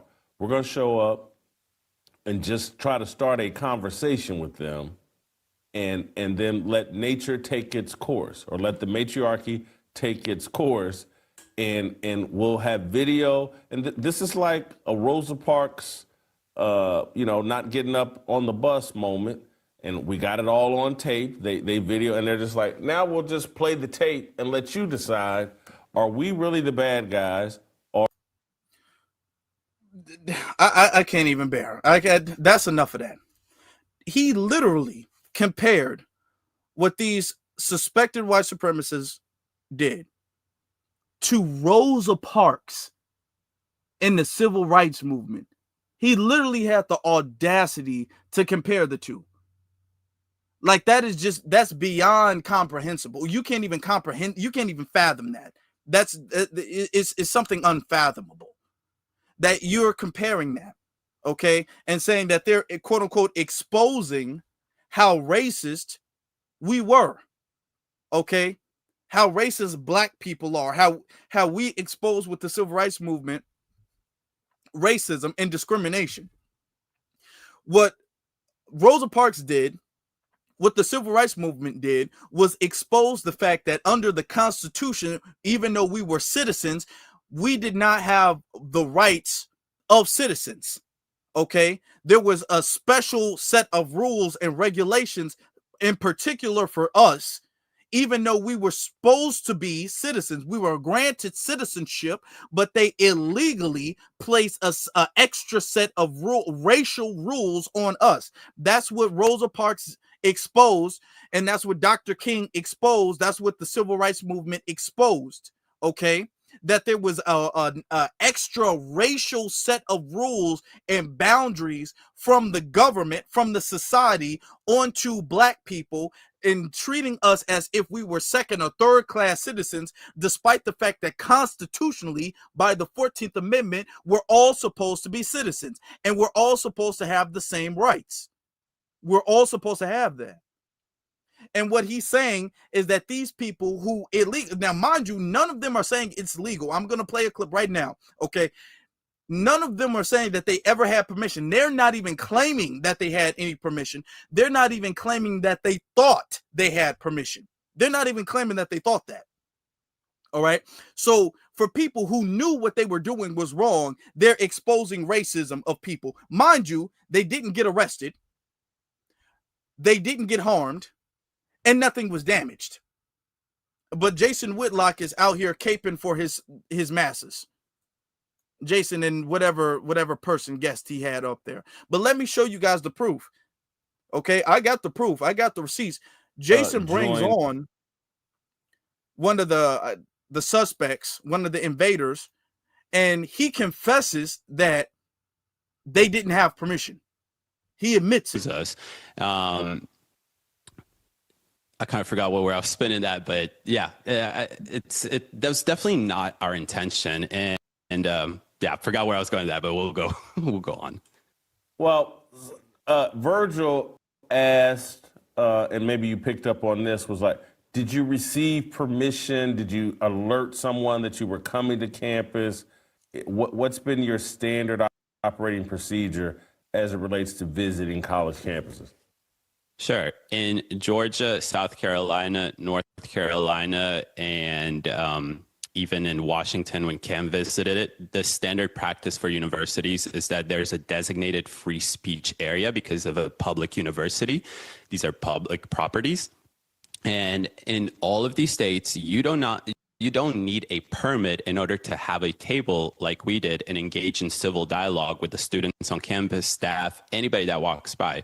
To give you an example of this, people always that are not students of the campus walk their dogs in the evening across the college campus grounds. In Georgia State University, they do that. Washington State University, they do it all around.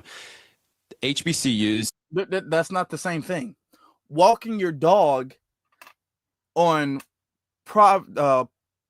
property that is public and having a demonstration is not the same thing. Where you're inviting a crowd of people is not the same thing. And how you know it's not the same thing is because there's a added level of security risk and protocol that you need to consider, that a college campus needs to consider for the faculty, for the students, for the campus itself, and for the people who are demonstrating, which is why all college campuses require some level of cooperation and some level of awareness beforehand. You can't just go in anywhere and then just set a table up. But let him talk, because he's going to tell when you let him talk. Let's let him talk. Most of the time are private institutions, but the only reason why we ended up going to Tennessee State University is because the night before we found out that this is one of few public HBCUs. So this is a public institution. I want to debunk that right away. There's a common misconception I see on X right now that this is somehow a private institution. Private institutions absolutely have the right to regulate speech and who is able to be on their campus. But Tennessee State University, again, is a public university, which means that individuals like myself are allowed to be there. We're taxpayers, we pay for the institutions in the first place. But one thing I want to just kind of show okay, let me tell y'all something. you guys know that in Chicago, I've set up different reparations meetings at a public library. Okay. I've done that like what, four, maybe 4 or 5 times, different like events. That's something actually I'm planning on starting back up, but you know, there's logistics and stuff like that. But I've had that there. In the library we use, they're very cooperative. We, you know, we have we find it to be a very easy place, a safe place, you know, a place where the parking is very free, very accessible to a lot of different people or whatever. But we have to call the library every time we have an event there, every time we have a meeting there, a reparations meeting or whatever the case is. When we did that with Dr. Winters, when we had his book signing and everything like that, we had to schedule that ahead of time. It's a public library. I can just walk in there and I can read a book and I can do all of this stuff. I can walk in there. Okay, it's a public library, but to have an event or to have a demonstration, to have any type of thing there, you have to let the library know ahead of time. I can't just pull up with a whole a stack of books and be all like, oh yeah, we're gonna have a book signing here. That's not the way anything works, even if it's a public institution. Now, HBCU is a public HBCU, it's a public campus, so there is a space for the public, but that does not mean that you can just pull up and put a table there and say, well, we're going to have an open debate. That's not the policy. There's still policies there. Just because something is being funded by taxpayer dollars doesn't mean that you can just pull up anywhere and do what you want to do. That does not mean that. Even when we have our events, we still got to have collaboration with the staff at the library, okay? Because every single event that you have increases the facility's safety risk. There's a safety risk because you're inviting a bunch of people. There could be conflict there. There needs to be a room set aside. There might be other people who are trying to have an event around that same time. So you do need a permit or at least permission. Even if you don't need a permit, you need at least permission from student activities, from the president, from anything like that. Now, and he's going to admit that he did not get that. He reached out for it and did not receive that. If that's the case, and I'm going to land with this. If that's the case, do you know your tax dollars go to funding the police? Think about this. Your tax dollars go to funding the police. Do you think that you're able to pull up at a police department and just set up a table in the middle of the police department, in the middle of the police station, and say, hey, I'm just going to have an event right here in the middle of the police station. But I'm a taxpayer, so, I mean, you guys get paid by my taxes, so I can do what I want to do. No. You being a taxpayer don't mean you can just do what you want to do. Anything that gets any money from taxes, you can do what you want to do. That's not what that means at all. And they know that's not what that means. Let me let him explain that. Everyone is that the school, and it seems like to be a repetitive pattern in Tennessee, that they don't allow individuals like myself to actually just show up to a public university. We need to let the administration know beforehand.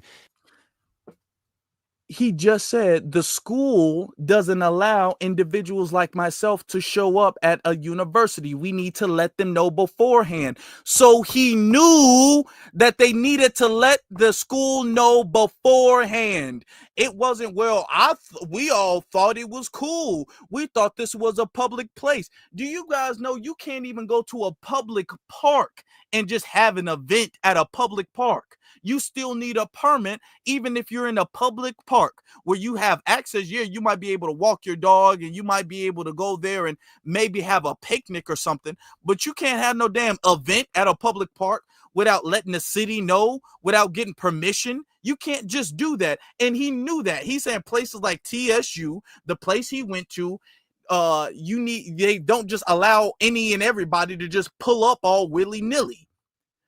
Especially after the situation with Charlie. They're not just allowing anybody to pull up willy-nilly. You need to let them get permission. Now listen to what he says next. We did that. We reached out as much as we can. We called them 10, 12 times. It goes directly, and I'll say this again, directly. The phone doesn't even ring. It goes straight to voicemail. Why? Why? Because Tennessee, unfortunately, Tennessee State University, I just want to read this to you, has a red rating when it comes down to their freedom of speech. And this is given to them from the Foundation for Individual Rights and Expression. Why? Well, they have policies that restrict free speech by having. Now, before he goes into, they got policies that restrict, he's trying to divert the conversation and divert the subject. He just said, we did that, and then said we reached out 10, 12 times and got sent to voicemail. You either, it's a yes or no. You either got permission or you did not get permission. There is no, we kind of got a little permission. What? You either got permission, and if you got permission, you would have some type of paperwork. You would have an email, because all of the times when they do that, they send you something. They send you some type of receipt. They send you some type of email or something like that, to give you guys, because every time we do an event, they do it, to give you the verification that, okay, you do have permission. This is the time you can arrive. This is the time you have to leave. This is the rules and regulations of what you can and can't do. They all do that. Every permission, every permit, everything, every time we have an event, they do that. Okay, this is what you can and can't do. This is what you're saying that you intend on doing. This is the time you can say, this is the access. This is the facilities and the things that we provide for you. So sometimes when we do an event, they say, okay, well, we can provide tables for you. We can provide a TV for you. All of this stuff is documented. Okay, because you called beforehand. He says he knows they needed to contact beforehand, and he kept calling and calling. And because he couldn't reach nobody, he just said, well, I guess we're just going to pull up then. You just said you could not reach nobody, which means you did not get permission. That doesn't mean you thought you got permission because you left a voicemail, until it was confirmed that, yes, you have permission to have your debate, whatever you want to call it, at the campus. You don't have it. There's no gray area with permission. It's either a yes or a no. You have permission or you don't. There's no kind of like, well, I mean, I asked and you didn't say anything, so maybe it was a yes. Ain't no maybe it was a yes. You knew you didn't have it. Now you're trying to make it seem as if this was some type of violation of free speech. They knew what they did was wrong. They knew what they did was illegal. They knew they broke the policy. They knew what the policy was beforehand. And they still decided to do it anyway. So they was all like, hey, look, I'm going to ask for permission, but I'm going to be damned. I'm going to do it regardless of if I get permission in that. To be honest, that's what they said. That's what they thought. Why they out here calling everybody else racist? Let me get to some of these other super chats before we continue, because there's something else I want to tell you guys. Something else I want to show you guys. Okay. Let me see. Hold on. Where we at? We at right here. Marcus says, what do we do with the Sambos and overseers? We got to expose them. We got to call them out.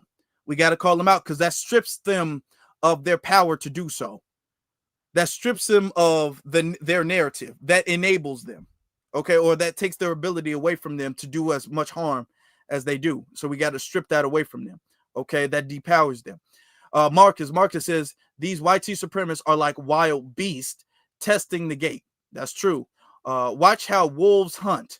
They are very subtle. Be careful, family. Demand HBCU security now. That's true. A lot of people, I'll be honest, the situation was very dangerous. Those students were in danger because a lot of people, they'll go out and they'll kind of stoke the place out. They'll kind of be all like, okay, well, the students come in at this time. They could be doing reconnaissance. You don't know. You don't know what they could be doing. They could be stoking the place out. They could be, that's how, when people, do you know when people go to rob banks, do you think that that's their first time at that bank?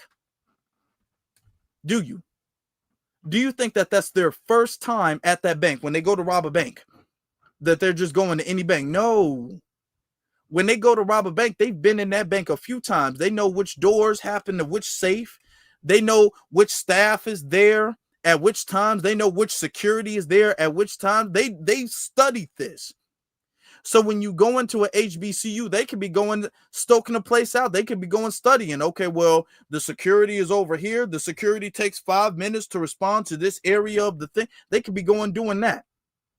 And normalizing and antagonizing the students and trying to incite a racial incident. So it was very dangerous, and security needs to be beefed up. Marcus again says, Lincoln Heights, Ohio, the community was on code. Hey, shout out to all our brothers and sisters. There was young brothers and sisters being on code. April, I appreciate you for the super chat. And she sends another one, says, they should pay more attention to Tyler Robinson and stop insulting our FBA icons. They really should. Talking about some Rosa Parks and all of this stuff. Y'all really don't care about no Tyler Robinson. Boy, his name is out the news cycle real quick. That's very interesting. Y'all are talking about this situation still. They still got more energy for this situation, which happened before. This situation was longer ago than the situation with Charlie. And y'all still want to get on this black man who allegedly did this crime, and y'all not going to get on Tyler Robinson. This happened about a good week or two before. So this whole situation was a month ago, and they're still trying to bring this situation up, and they're not even bringing him up, which shows how fake they are. That's what it does. Okay. Marcus again says, taxes pay for government houses. You can't just pull up. Thank you. You can't just do that. You listen, when he says, well, we called and we called and we called and we called, so we just pulled up. If I went, let me ask you a question, y'all. If I went to your house and I knocked and knocked and knocked and I rang the doorbell and I knocked and I knocked and I knocked and I knocked and you didn't pick up, you didn't open the door, you didn't look through the window, you didn't talk to me through the door, nobody answered. Nobody answered. Nobody turned on any of the lights or whatever the case is. If I did that and nobody answered, do you think that I'm going to be all like, you know what? Okay, well, let me just climb through the window. I mean, I did knock. I did ask to come in, but you didn't give me permission to come in. So I just took it upon myself to go to the back door and climb through your kitchen window. If that's the case, I would be in the wrong, wouldn't I? I would be in the wrong because until I have full permission, I do not have permission. Permission to enter a place is a yes or a no thing. You either have absolute permission to enter a place or you have none.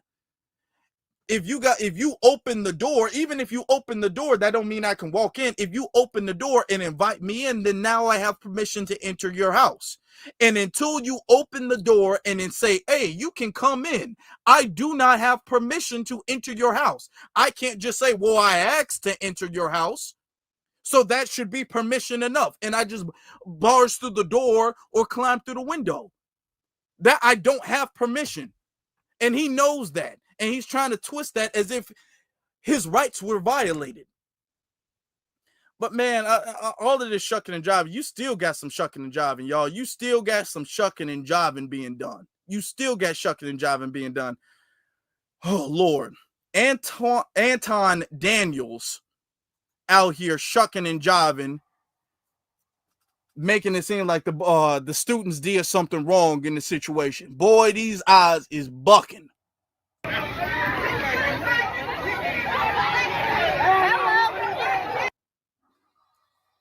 The smartest thing that this guy did was to record it and to actually put it on camera, because I'm not sure who the parents are of these children, but if my daughter ever acted this way, regardless of whether she agreed or disagreed with somebody, I would have her neck. I would absolutely have her neck. If your daughter was at home and some man wanted to come in her house and he banged on the door and banged on the door and banged on the door, and she doesn't want him to come in, so he kicks the door down and then she fights him off, would she be in the wrong? Anton, would your daughter be in the wrong if she uses a weapon to get rid of him, to flee him off? Would she be in the wrong? Or would he be in the wrong for entering a place that he had no permission to be in? For forcing his way into a place where he was not welcomed? Would you get on your daughter's neck? Or would I guess you would, depending on the race of the person, right? Ain't no way in the world, not even a little bit, that I would ever allow for my daughter to be in a position to ever get caught on camera acting a fool like she ain't got no sense. A lot of times people like to mention things like sundown towns. I think 10 times worse than any sundown town that people can imagine that it's possibly out there. All you got to do is go to a HBCU, like 10, what is it? A HBCU, this is what this man said. A HBCU is worse than a sundown town. Can I ask you, how many people have you found hanging from trees at HBCUs? I can't name one single person. Not even a black. I can't name a black person. I can't name a non-black person. I can't name anybody. Nobody at all found lynched at an HBCU. Period. Okay. There's no unalive. There's nothing like that. No people be going missing or anything like that. HBCUs relatively are actually very safe places. You talking about sundown town? Sundown town still exists today. They still exist in America today based off of race. It's not like you go to a HBCU, if you're a white person, you're going to get forced out. There are white people who actually go to that university. There are white people and non-black people who go to HBCUs and nothing happens to them. So for him to make it seem like HBCUs are the black version of a sundown town, you could only make that argument is if they pulled up and they were racially attacked and harmed. These people were not harmed. Nobody was harmed in this incident. Nobody was. And nor were they attacked just because of their race. They were doing something they shouldn't be doing, had no business doing, and the students enforced the policy of their removal. That's all that happened.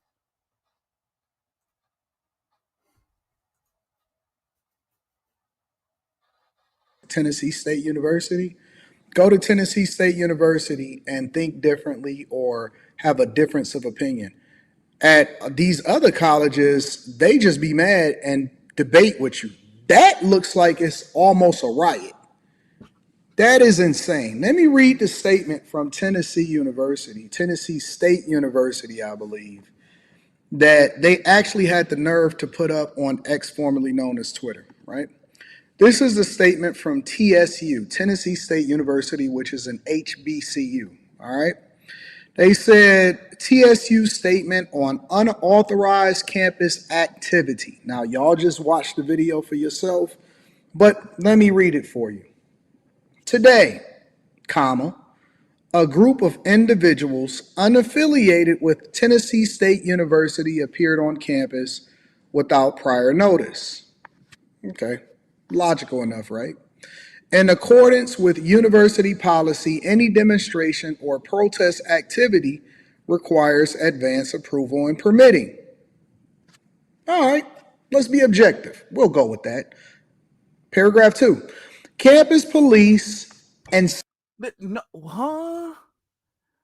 Let's be objective. We'll go with that. You're making it seem like that's a matter of opinion.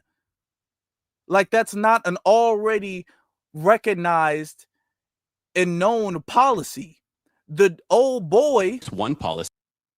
Old boy said he knew what the policy was. He already said he knew he needed permission beforehand to pull up. He already said that. So you're saying, well, we'll go with that as if that's somebody's argument, as if that's not a known thing. They knew they weren't supposed to be there. And notice how he kind of just, as he reads it, he just kind of shrugs it off like, I guess that's trespassing, but let's just move past that. No. We ain't not going to move past the fact that what you just read is the school saying that what they did was trespass. That's what you just read. And you're trying to dismiss that by saying like, well, oh, we'll go with that. What you mean you gonna go with that? If that's the rule, that's the rule. Now, mind you, you didn't have this energy when it came to Carmelo Anthony. I remember his statement and his stances with Carmelo Anthony. Y'all were saying that Carmelo wasn't supposed to be in a tent, and therefore that gave Austin Metcalf permission to physically remove him as a student to another student. So this student had the permission to physically put his hands on another student because he wasn't supposed to be in the tent. And these invaders who weren't supposed to be at the campus, they just get a trespassing pass, essentially, is what he's trying to argue.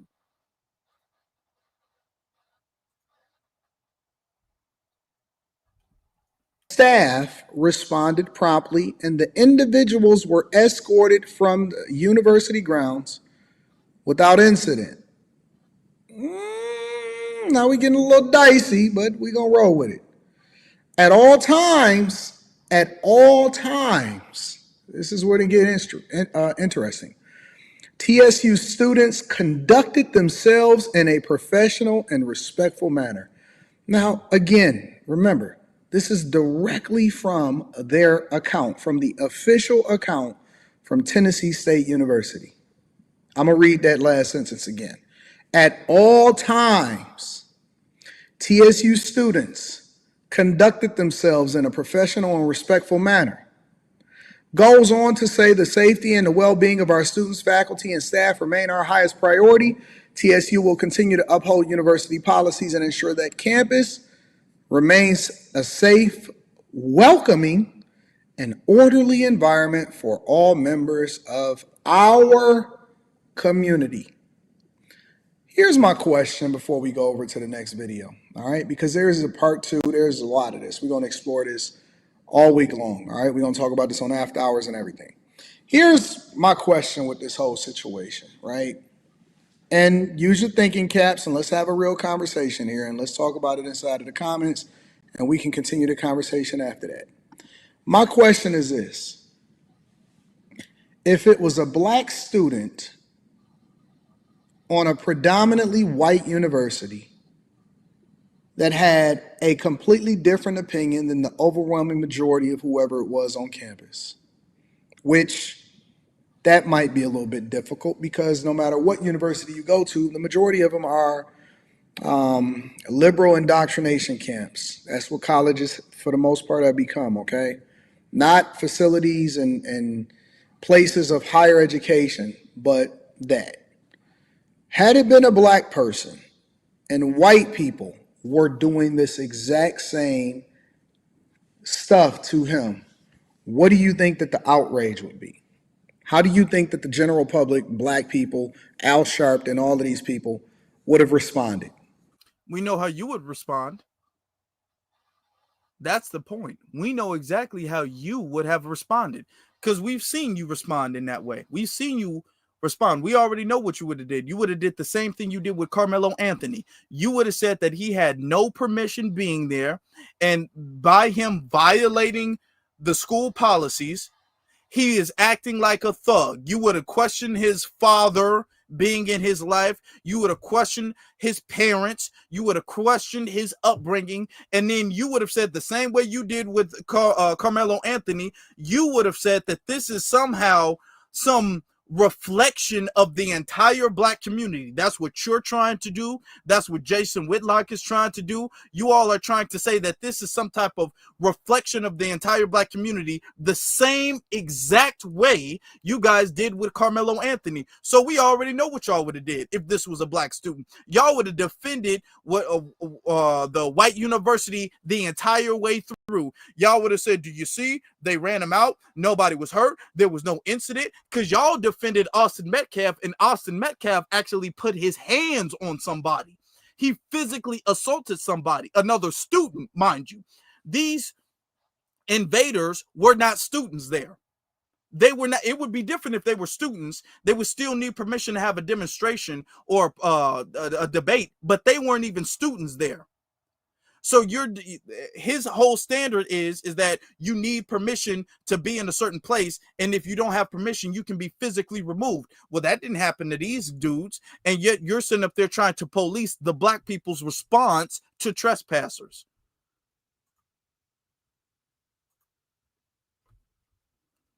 I bet you they quiet as a church mouse. They would have responded. Maybe enforced. Maybe they would have protested. Maybe they would have called for the jobs of the president. Who knows? But it would not have went over cool at all. And even scripturally, right? We got to treat our neighbors as ourselves. Even if you have a difference of opinion, this is completely out of control. You bringing up scripture? Where in scripture does it say that you can just bombard somebody else's facility, bombard somebody else's property? Where does it say that?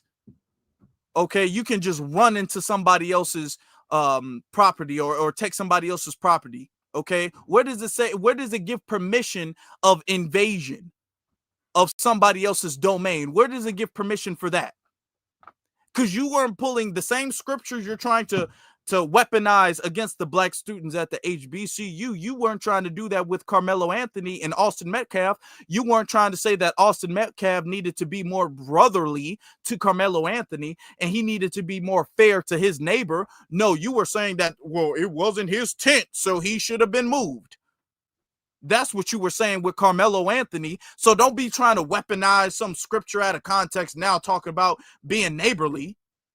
No, they had no permission being there. They knew they had no permission being there. They had no business there, so they shouldn't have been there. And they came anyway. And they got off easy. Completely out of control. But let's continue on with the conversation. And I want to go over to a part 2 of the video that showed even more, including, I believe, them trying to get off campus in the car that they was driving. Yeah,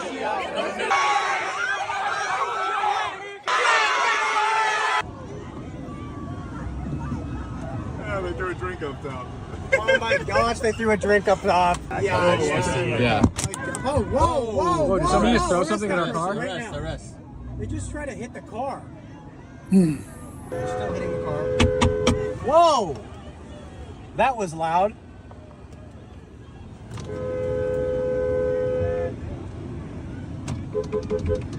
Being blocked in, and it's a much bigger, longer video that we're going to explore about this, and I'm going to have this conversation more. But what is going on?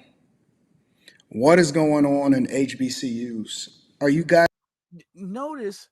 And like I said, we only got a couple more minutes, but notice he reads the whole thing just like the other guy. They read the whole thing just like a Jason Whitlock. They read the whole thing and they just completely skip over the first half where Tennessee State University said that they have no permission being there. They didn't let nobody know, and that you need permission.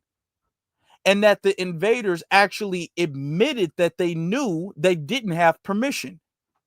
And he just really shrugged his shoulder. He was like, well, I mean, I guess we'll just go with that. And now his whole thing is about the black community. It's not a welcoming organization, a welcoming environment for people of all colors and creeds, right? To be treated with respect, for us to be governed by our Constitution, which makes us a republic. And we vote democratically, meaning that the majority wins, the majority rules, or whoever it is that wins the majority of the swing states is the ones that get to determine how things go. Like, I'm just trying to understand, like, where did we get to the point to where, because somebody, and this is the exact rhetoric that led to the untimely, unnecessary demise of Charlie Kirk, who was on university campuses having conversations and debates with people that felt differently than him. When did the tolerant left become completely unhinged and intolerant of other people and other people that don't look like them? And then they start writing signs like Black Lives Matters and all of this. Listen, man. Speaking of Charlie, it's very interesting that you're not trying to racialize the incident with Charlie Kirk. That's very interesting. All of y'all bringing this up and y'all keep saying left, left, left as if that's some type of race.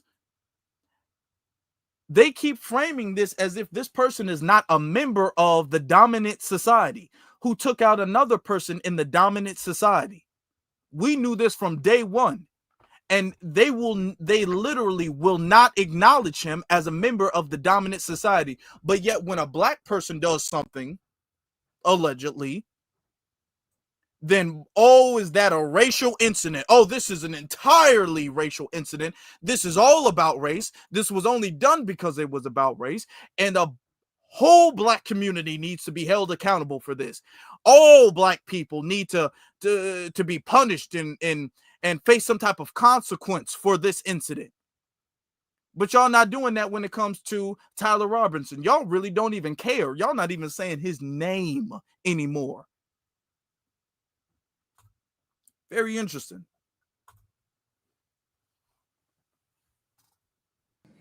Even our universities, it's not even institutions of higher learning. It's horrible. It's absolutely horrible. Always gonna make sure that I give credit to the content creator, so that link will probably be in the description. Teach Henley 40% off your first order, 20% off of life. Also, make sure y'all tap into the Patreon. I mean, ain't nobody tapping into your lame ass Patreon. Ain't nobody doing that. Ain't nobody doing that. That's very interesting. Now he's gonna go on to further make content about this and about how HBCUs should be tolerant. No. Why should HBCUs dismiss their policies because you have people who are of the dominant society who want to come in and feel entitled to just pull up? They knew the rules. Now y'all want to claim on black people, the rules are the rules and everybody has to follow the rules and your race doesn't give you a pass to break the rules. Well, if our race doesn't give us a pass to break the rules, then why should their race give them a pass to break the rules? That's my only question. Because y'all will swear up and down that we don't want to follow the rules or the rules doesn't get applied to black people because of some type of black privilege that we have and black culture teaches us not to follow the rules. These people admittedly broke the rules and they felt entitled enough to do so, and yet they get to frame themselves with their privilege because they got the complexion for the protection. They get to frame themselves as the victims. They went there to cause problems and cause conflict. They went there to antagonize and harass the students there who are trying to get an education. And yet they are framing themselves as the victims. And you got folks shucking and jiving, trying to let them do it, allowing them to do it. Shame on all of them. Because that was illegal. That was wrong. That was entirely wrong for them to do. Shame on them. That was pathetic of them to do. Let's get to these super chats. All right. Marcus says Anton is backed by the same org that backs Pearly, which has deep right-wing ties that indicate a deeper cover campaign pushed initially during C19. That's very yeah, they did tend to like run in the same circle type thing. So that's very interesting. Thanks for bringing that up. I got to look into that. Thank you. Willis says, this is treacherous raccoons, and it's treacherous raccoons like him. Why we have to delineate. Yeah, we do. We got to delineate. We got to call it out. So he doesn't have the authority to speak on our community. You don't have the authority to speak on our community, Anton. He doesn't. He does not have the authority to do so. Reprimanding these children for protecting themselves. And that's one of the things that I'm gonna get to you, super chat. That's one of the things that in the black community we have to face all the time. Our children have to face all the time. Okay. We got to face the fact that we are always punished for protecting ourselves.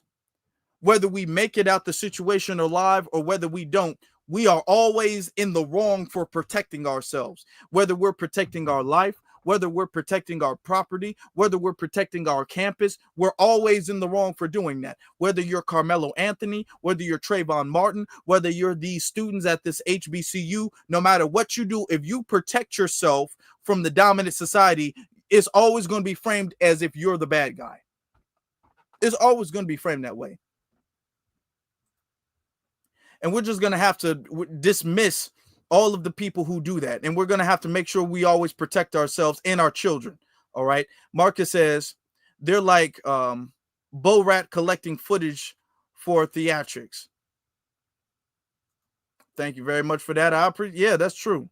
This is sad and it's dangerous. Angela, thank you very much for the super sticker. This is dangerous. Okay. These children were in danger there because these people have a culture of going there and targeting schools, going there and wiping people out, going there and taking people away. Okay. These people have a culture of that. Our people don't do that. Okay. Our people don't bring weapons to schools and just indiscriminately target people. Their people do. Their culture, that's what they do in their culture. So, yeah, we have to be extra cautious and extra aware and make sure that we cross our I's and dot our I's and cross our T's. We got to make sure. I always get that mixed up. We got to make sure of that. These are the people who will go into a church and then pull a trigger on everybody. Okay, go into a grocery store, go into a dollar store, go into a school. Okay, these are those people. We don't have a culture of that. Some people are asking, is Anton Daniels a tether? Let me tell y'all, there was a few years ago, somebody who I find to be a very reliable source who doesn't really mess up said that Anton in a video claimed to be a Nigerian immigrant. Okay. I never saw that video. But that was a thing that was going around Twitter. And then I never saw, I think there was a video, but I never saw the video. And now he's saying that he's from Detroit and his family is from slaves, that he's technically FBA. So he's claiming FBA now, but I have a reliable source that says he didn't always claim that before. I have never seen the video. Oh, it's somebody saying his wife is Nigerian. It may be. Okay. It may be that. I've never seen that. And you know me because we have integrity on this channel. Okay. I'm a person of integrity. I can't easily say, yeah, he's a tether. I know for a fact he is. I don't have the proof of that. And I'm not going to tell you guys something if I can't verify it with some type of evidence, some type of proof. I don't have the proof of that. Somebody else may have the proof of that. I don't have the proof of that. But from the beginning, that is what I heard. So that is kind of what I lean to. I'm going to be honest with you. That is kind of where I lean. I believe it more than not. I believe that's true, but I don't know that that's true. So I don't want y'all to say, well, Afro said it's true. I'm not saying it's true, but I'm saying if I was a betting man, that's what I'm saying. Yeah, you know what I'm saying? If I was a betting man, I would go with my sources. That's all I'm saying. That's all I'm saying. Okay. That's all I'm saying. All right. But we're not going to let Antoine, we're not going to let Jason, we're not going to let none of them out here victimize or allow these people, these invaders, to self-victimize the narrative and make it seem like they're the ones who have been attacked when they were the attackers. They were the assaulters. They were the people who broke the rules, broke the law. I'm not going to let that happen. We can't let that happen. Because if we allow that to happen, then that legitimizes their invasion. And when we legitimize their invasion, that puts a bigger target on the students. And that allows the students to be defenseless. And we can't allow that to happen. We can't allow that to happen. I'm going to say this one last time, man. I just got to say, I'm proud of these students, man. These students stood on business. They handled their business the way they needed to. Let me give another round, a big round of applause to these students these invaders, these dangerous invaders who are putting their lives on the students' lives at risk for running them brothers and sisters locked in, being on code, running in and out the paint. Thank you. Thank you. Thank God. Let me turn the volume up on that. Love to see it.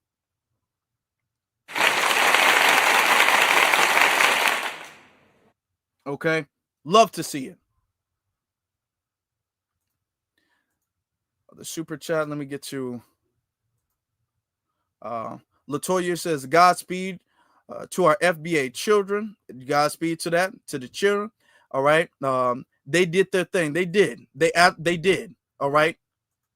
And we should actually be praising the fact that nobody was harmed in this incident, even though they had to fight off trespassers and invaders. They were able to do it respectfully, and they didn't have to harm anybody. They didn't have to break anything or damage anything. All right. So shout out to them. See, this, we're getting back to the FBA energy. We're getting back to that. In the last few years or so, we're returning to that. So it doesn't matter what happens. We can be invaded our communities, because the HBCU is an extension of the Black community, really. Let's just tell the truth about it. The HBCU is an extension of the Black community. And the fact that we have the extension of the Black community being protected by the youth is a very powerful thing.